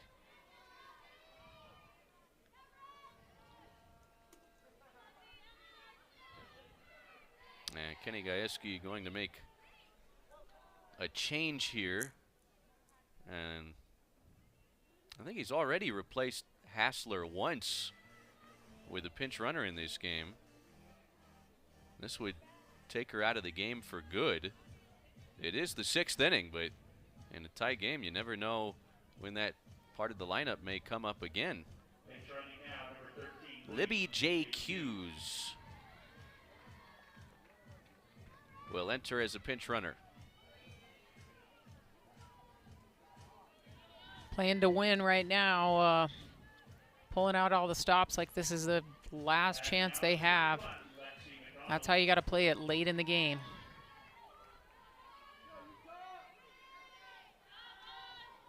Here's Lexi McDonald.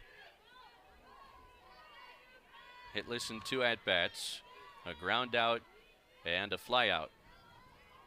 Utah corner infielders anticipating a potential sacrifice bunt attempt here.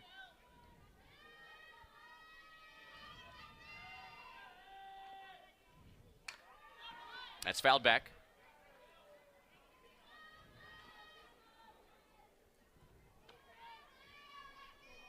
And you'll see these defenses, if it works out, they will go for that lead out, which is, again, a really big-time play and would be huge for the Utes.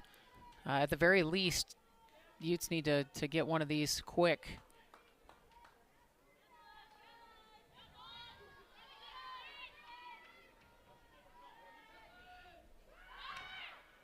Bunt down, but foul. Want to correct something. That was the first time Hassler had been pinch run for in the game, so she can re-enter and bat again if her lineup spot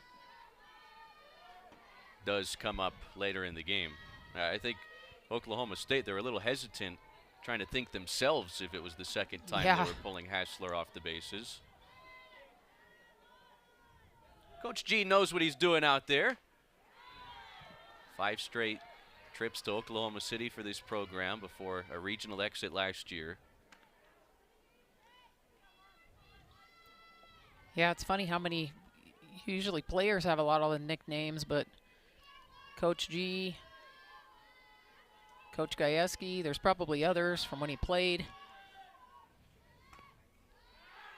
Back pick to first, and Jake Hughes gets in there ahead of Sion Noli's tag. That's a tough play as a right-handed first base. Most of the time they turn the other way, but in this situation, she turned how you would if you were a lefty and almost had a chance at it. To the gap in right center field and bouncing out to the wall. Jake Hughes around third. Oklahoma State takes the lead. Lexi McDonald delivers a go-ahead double in the 6th.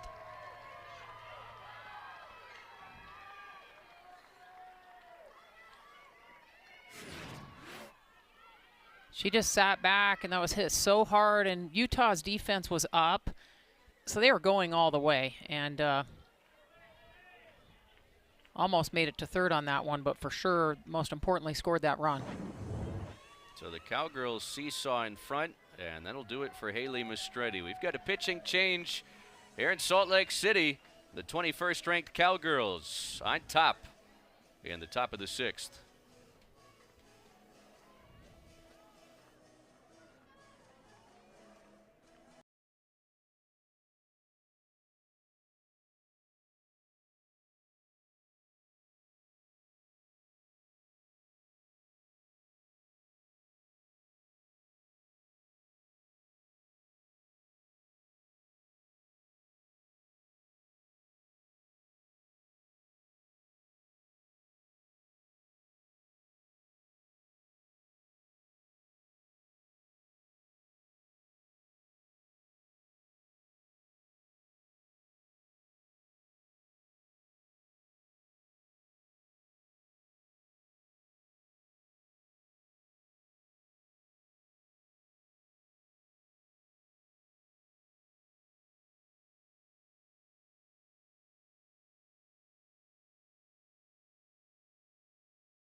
Jones takes over for Haley Mastretti after Oklahoma State goes in front on Alexi McDonald RBI double here in the 6th. Jones has turned in a magnificent season to this point, the junior from Bluffdale here in the Beehive State. Jones is no stranger to the spotlight. She had a great high school career, great junior college, Salt Lake Community College, and now Utah. And you could see the fans really cheering her on. It was a harder start for her yesterday, unexpected. You know, you can't be perfect every time out as a pitcher, and so you'll see a lot of what Shelby's character is. She's not going to let that get to her, and she's going to come out, and I predict probably give this Utah a shot in the arm, and exactly what they needed. And Mastretti just did an incredible job over really 2 games. I mean, just as calm and smooth as ice. She's so fun to watch, and honestly, it's just could have gone either way where she could have finished this off, but they just know too much about you. You see that Oklahoma State made the change, and we were just right behind them. Shelby Jones pitched into the 3rd inning yesterday before she was pulled from the game, gave up 6 hits, 3 earned runs, and a no decision. And her job in this game is to try and keep the score right where it is. Kaya Booker has checked in to pinch run for Lexi McDonald at second base. And here's Audrey Schneidmiller, the Oklahoma State catcher, 0 for 1 with a sac fly. And the sac bunt attempt to the backstop. Batting now, number 6, Audrey Schneidmiller. You know, bunting can seem so hard and so easy all at the same time. And pitchers know the situation of a bunting situation, so a lot of times you'll see them throw that higher pitch.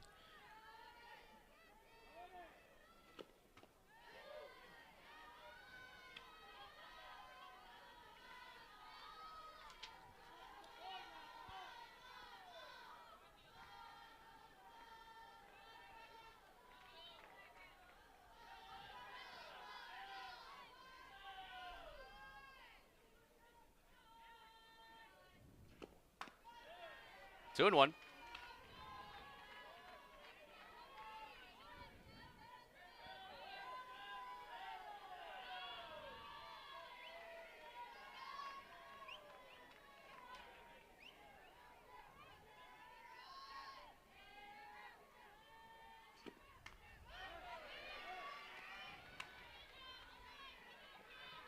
And I think going right at her isn't the worst idea in this situation.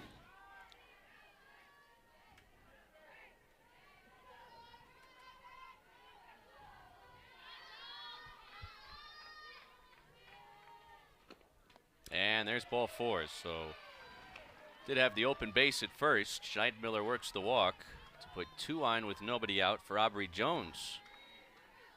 And now you'll likely see the bunt sign on here for the freshman. Jones walked her last time after a fly ball to left field. And just trusting your defense in this situation. And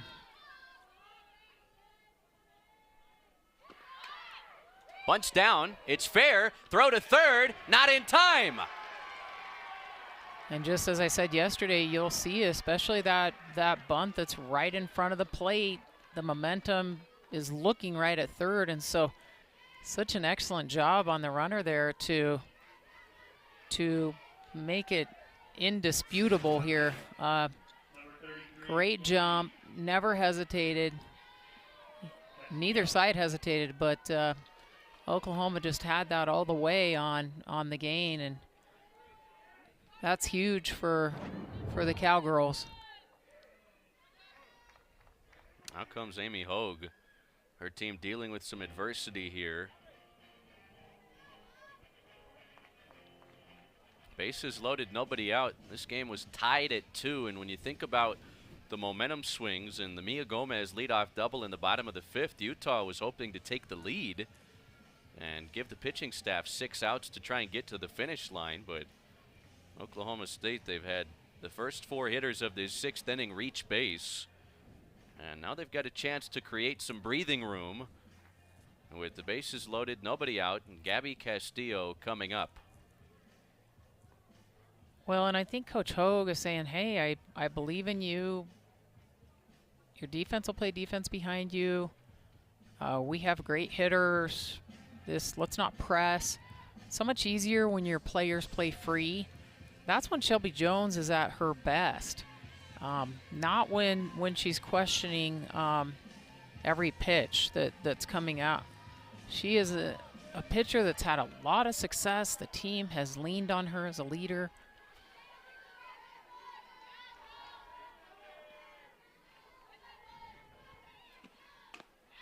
Off-speed pitch for a called strike to Gabby Castillo, who's 1 for 2 with the fielder's choice. And it would feel rare with a lefty up, but we have seen that bunt in this situation through this series. Just mixing it up both sides. Fouled back by Castillo, 0-2. Castillo has only struck out 4 times this year.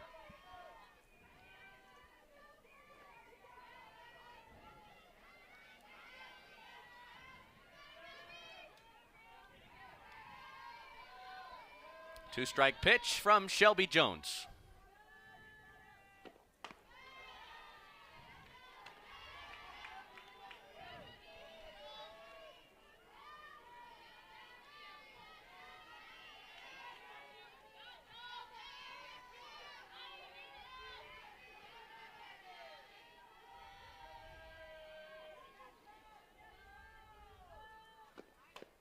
Swing and a miss. Big strikeout for Jones.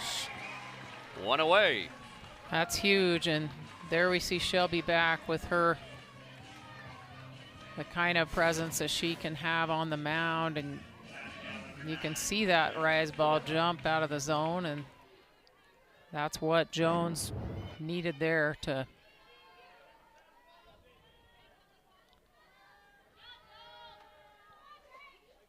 Tia Warsop, 1 for 3.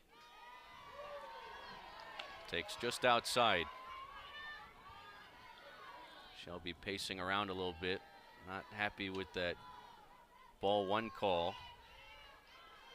She's diverse, as she showed. Tia can hit for power, but also drop it in there. 2-0. Nowhere to put Warsop.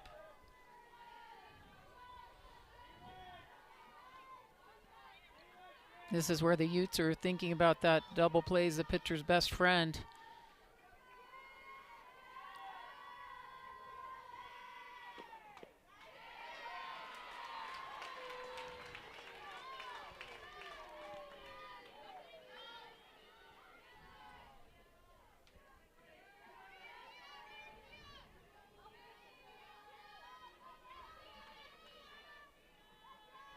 Big moment in this game. Here's the 2-1.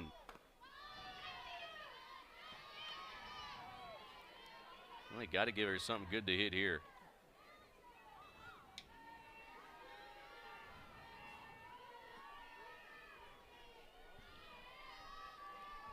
And again, the batter's thinking the opposite. I'm not going to help her in this situation. Bases loaded, walk. 4-2.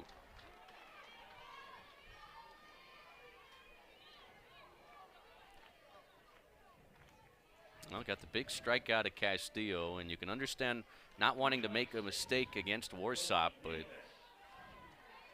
Oklahoma State gifted another run here, and now they're loaded for Rosie Davis. Hitless in 3 at-bats today, but has been swinging it as well as she has her entire college career the last few weeks.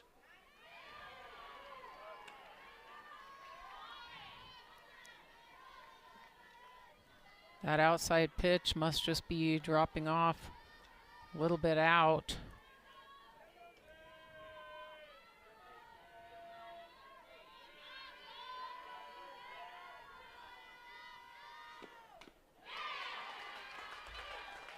I think sometimes these big moments, upperclassman Davis sometimes you can put a little too much pressure on yourself in this situation where we talked about to Coach G about this very thing of just knowing everybody has confidence in you. And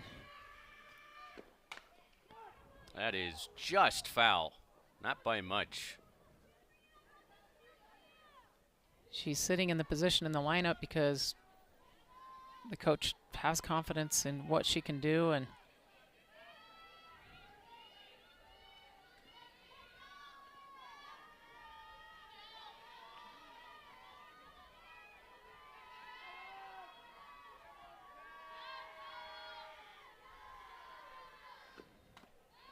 Two and two.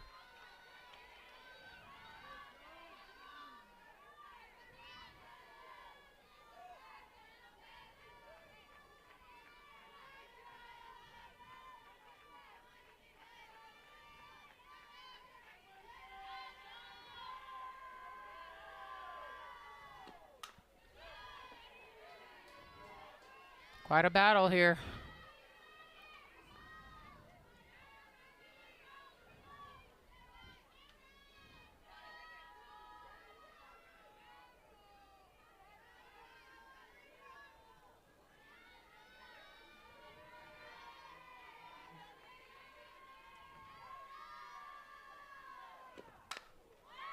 Way up there.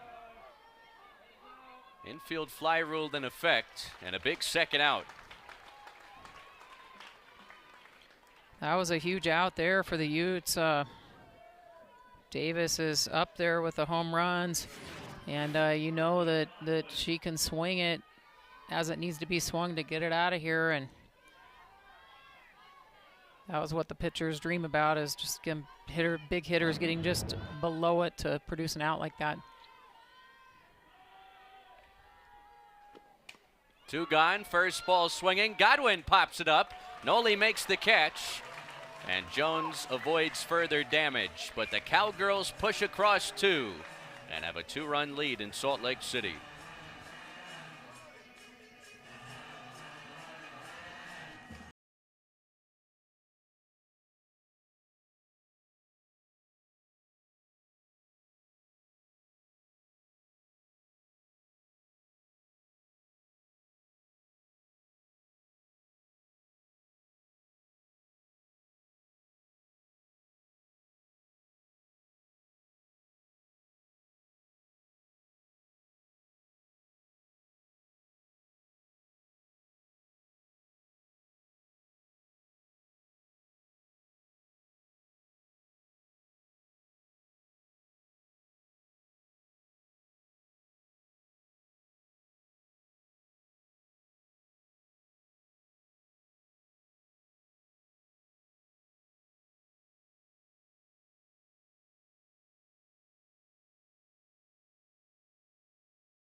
Well, here's what's upcoming for the Utah Utes. A cross-country trip Thursday through Saturday series with the Easter holiday next Sunday at UCF. Then a return game up to Ogden. Short trip at Weber State. And then Nyjah Kennedy, Jerry Glasgow, and the Red Raiders of Texas Tech, currently ranked second in the country, come to town before a double dip here against the Montana Grizzlies.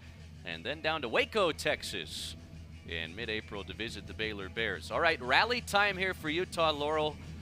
Utah has 2 runs on 8 hits. They've left 5 on base. They've got to capitalize on any opportunities here because time's running out against a really good pitcher in Ruby Malin. 6 outs, and they need to make the most of it, and at the same time, don't press. Kennedy's been a little bit trying to find her groove here today. She is a very balanced hitter, and obviously she knows what to do in this situation, and sometimes it's just a slight adjustment.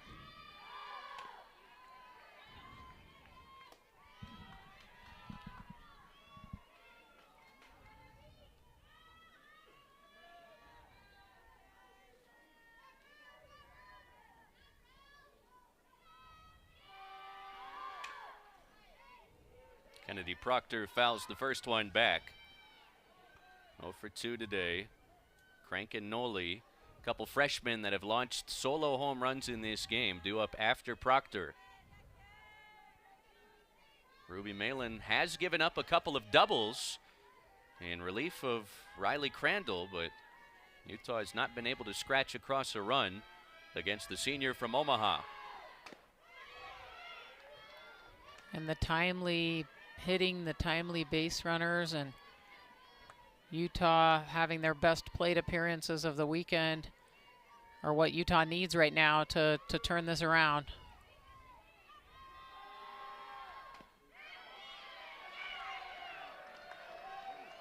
One down as Ruby Malin records her second strikeout of the day.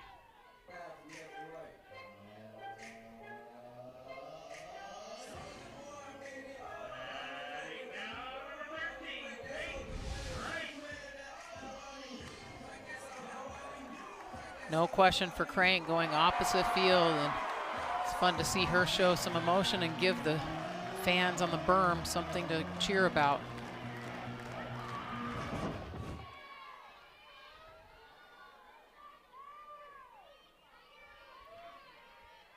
And Ruby's been working that outside pitch, and Utes have got to crowd it out a little bit or do something different to see that she's going to call that a strike.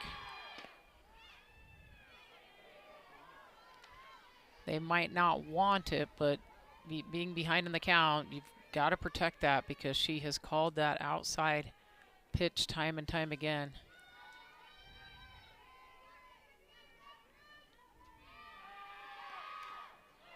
One and two on Peyton Crank. Oklahoma State, they dropped their first two Big 12 series.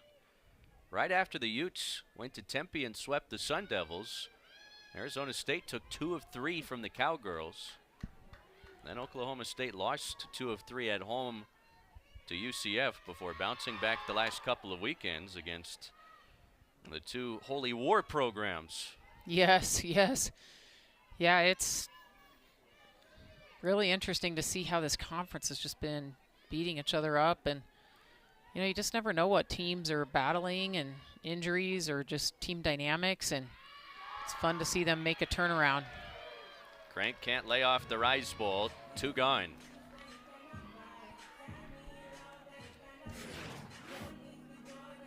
And Ruby's not trying to call that for a strike. When you're ahead, as a pitcher, you're going to just set up the batters to throw that up ball, and they feel like they have to swing at it behind in the count, and usually they look better than what they really are as that spin, that underspin that they do just makes that rise ball jump.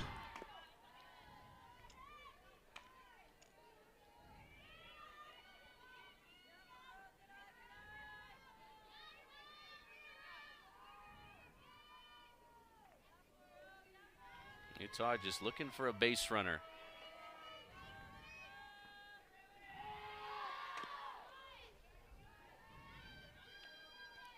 They have been that 2-out rallying team, and so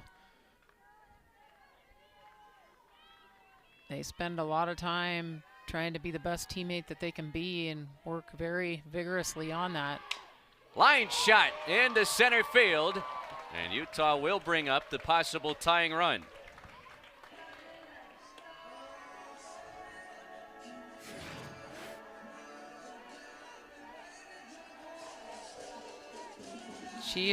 Noli is just having a weekend and really coming up big for the Utes. Utah will get a little more speed out there. Anna Reimers will pinch run for a second time in this series.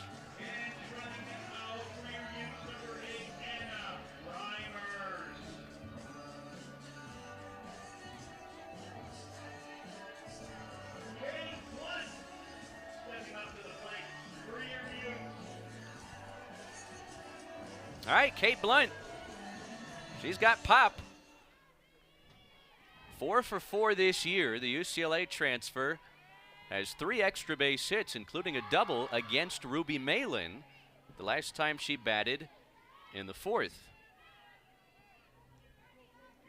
And when you're down 2 runs, all you need is a bloop and a blast. Exactly.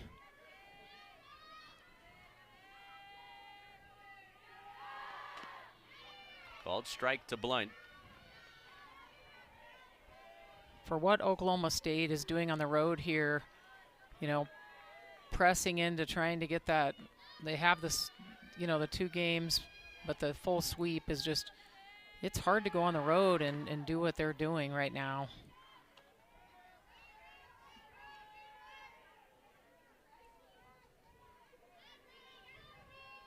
But I've seen Utah play enough that I would never count them out. Out in front of the off-speed pitch, Jones in time. The freshman makes a nice toss over to first, and Blunt is human after all. 7th inning is next.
A swole patrol here in Salt Lake City. Off to the 7th inning.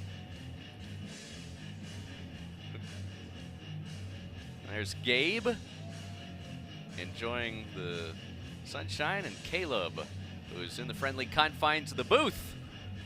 Must be nice for a little coverage there for Caleb. All right, 7th inning.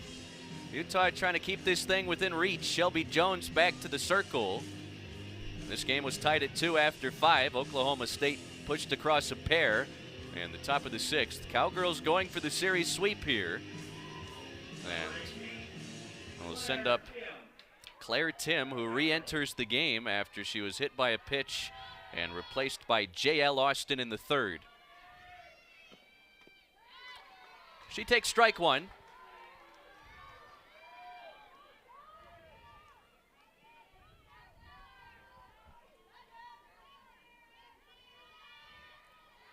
Really nice first pitch thrown by Shelby. A strike, but not a great strike to hit. And you love those because if they decide to hit them, then it's not going to usually do much. I mean, on occasion you find those golfer hitters that can really take those low pitch and golf them, but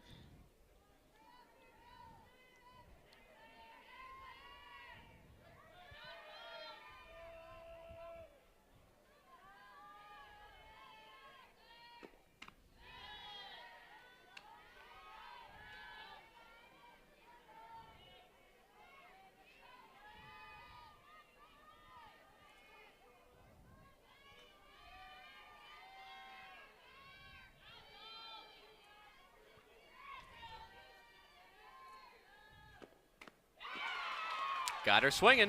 that's that rise ball that she's been working so hard on, and That just feeds you when you're a pitcher, when you work on something so hard. You get it up and out of the zone, but where that pitch jumps is just fools the batters into thinking that they have to swing out, especially behind in the count.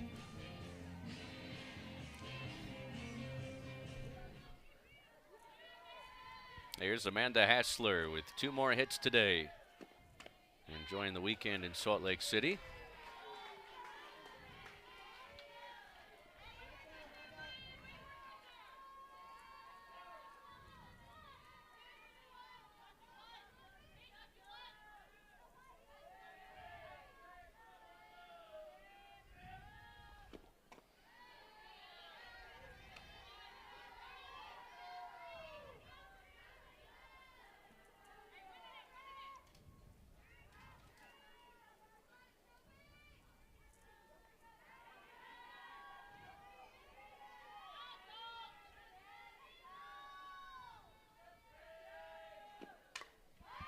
Skied foul out of play.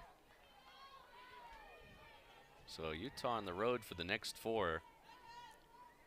When they return home, talk about tough competition coming to Salt Lake. I mean, it's one thing to face off against the 21st ranked team in the country. Number 2 is coming to town, Texas Tech.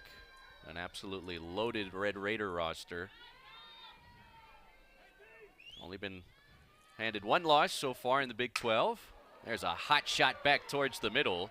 It's a 3-hit day for Amanda Hassler, who holds with a single.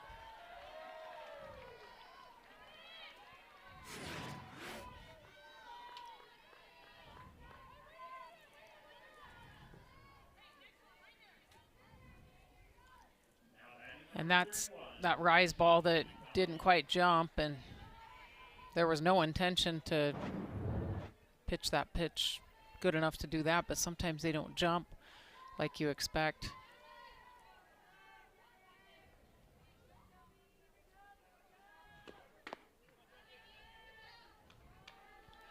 One on, one out for Lexi McDonald, who untied this game last inning with an RBI double.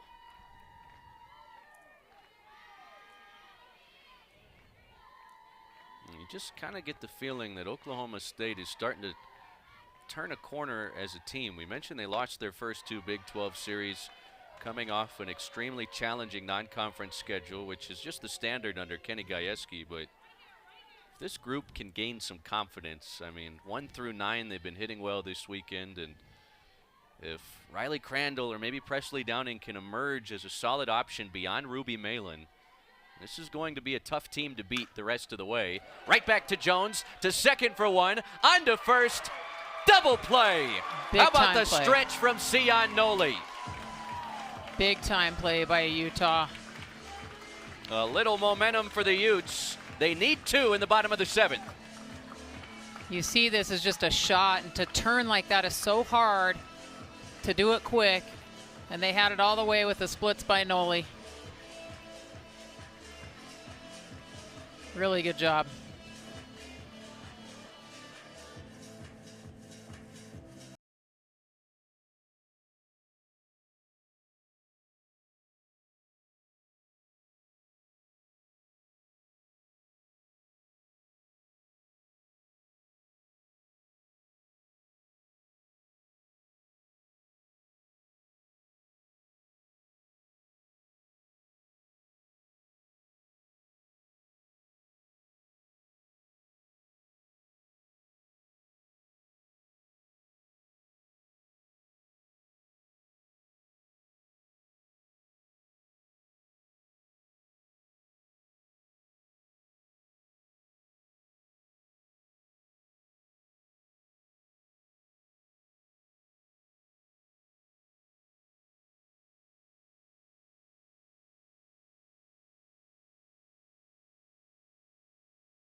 a multi-run rally up their sleeve. 4-2 Oklahoma State.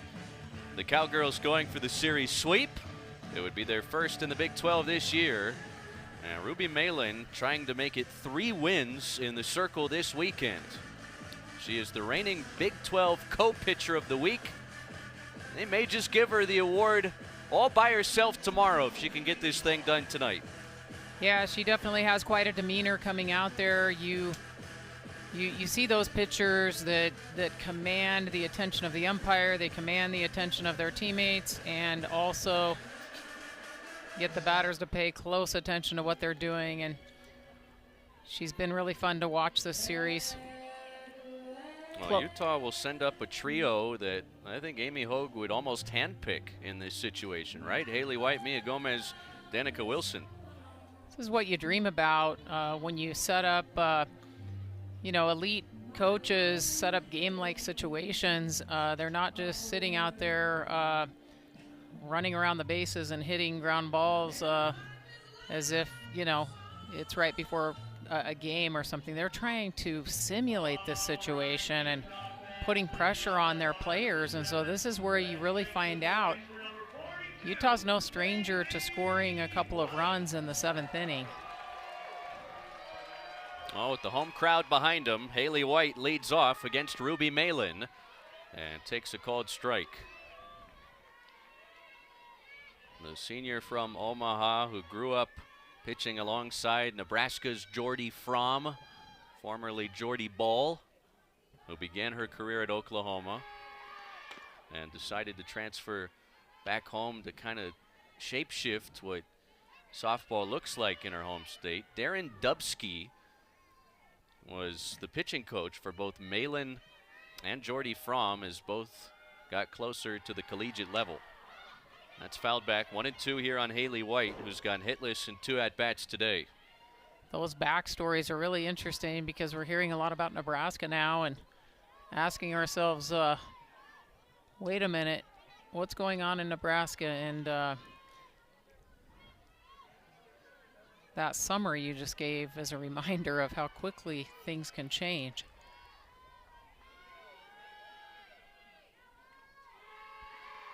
Huskers are a top 10 team this year, playing a big rubber match of a top 10 showdown with UCLA right now in Lincoln.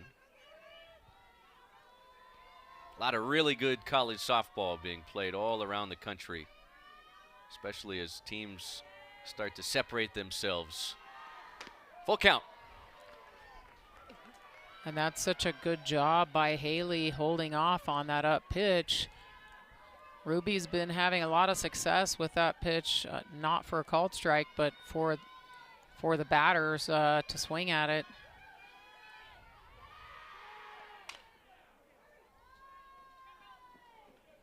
White stays alive. Mia Gomez, who's 3 for 3 and leads the team in homers, is on deck. She would love nothing more than an opportunity with Haley White on base. White, a tough customer to put away. Another 3-2. Rolled to third. Davis has it. Snaps it across, and it's in time.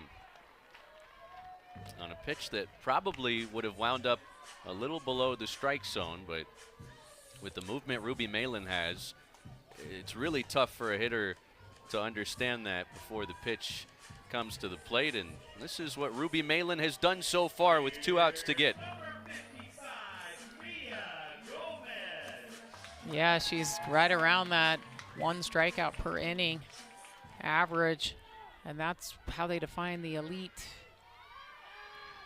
Speaking of elite, Mia Gomez might be the best freshman hitter in the country, and I don't think that's trying to do too much saying something like that. The numbers speak for themselves.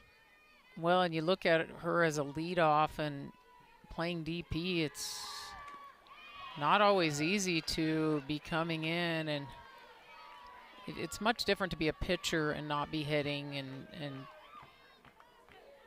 But when you're coming in to hit, you're not on defense.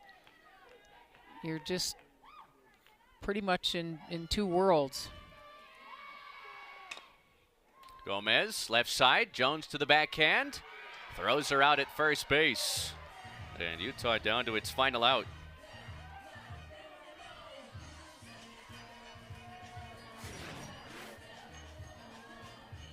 That's just a matter of that pitch going down and Gomez going down with it. So she still is hitting it hard, but just not hard enough to punch it through.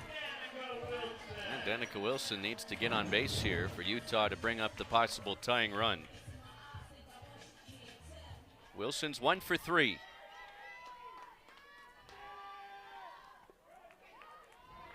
Oklahoma State 2-1 on Friday, 9-8 yesterday. Another tight game in the finale. And you almost get the sense that maybe these teams will see each other again in the Big 12 tournament.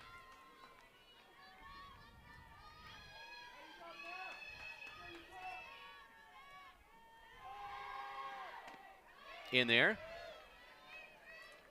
And in some ways you see a different team if you have a series early and then several weeks and see them again. Sometimes it's a completely different team than what you saw before.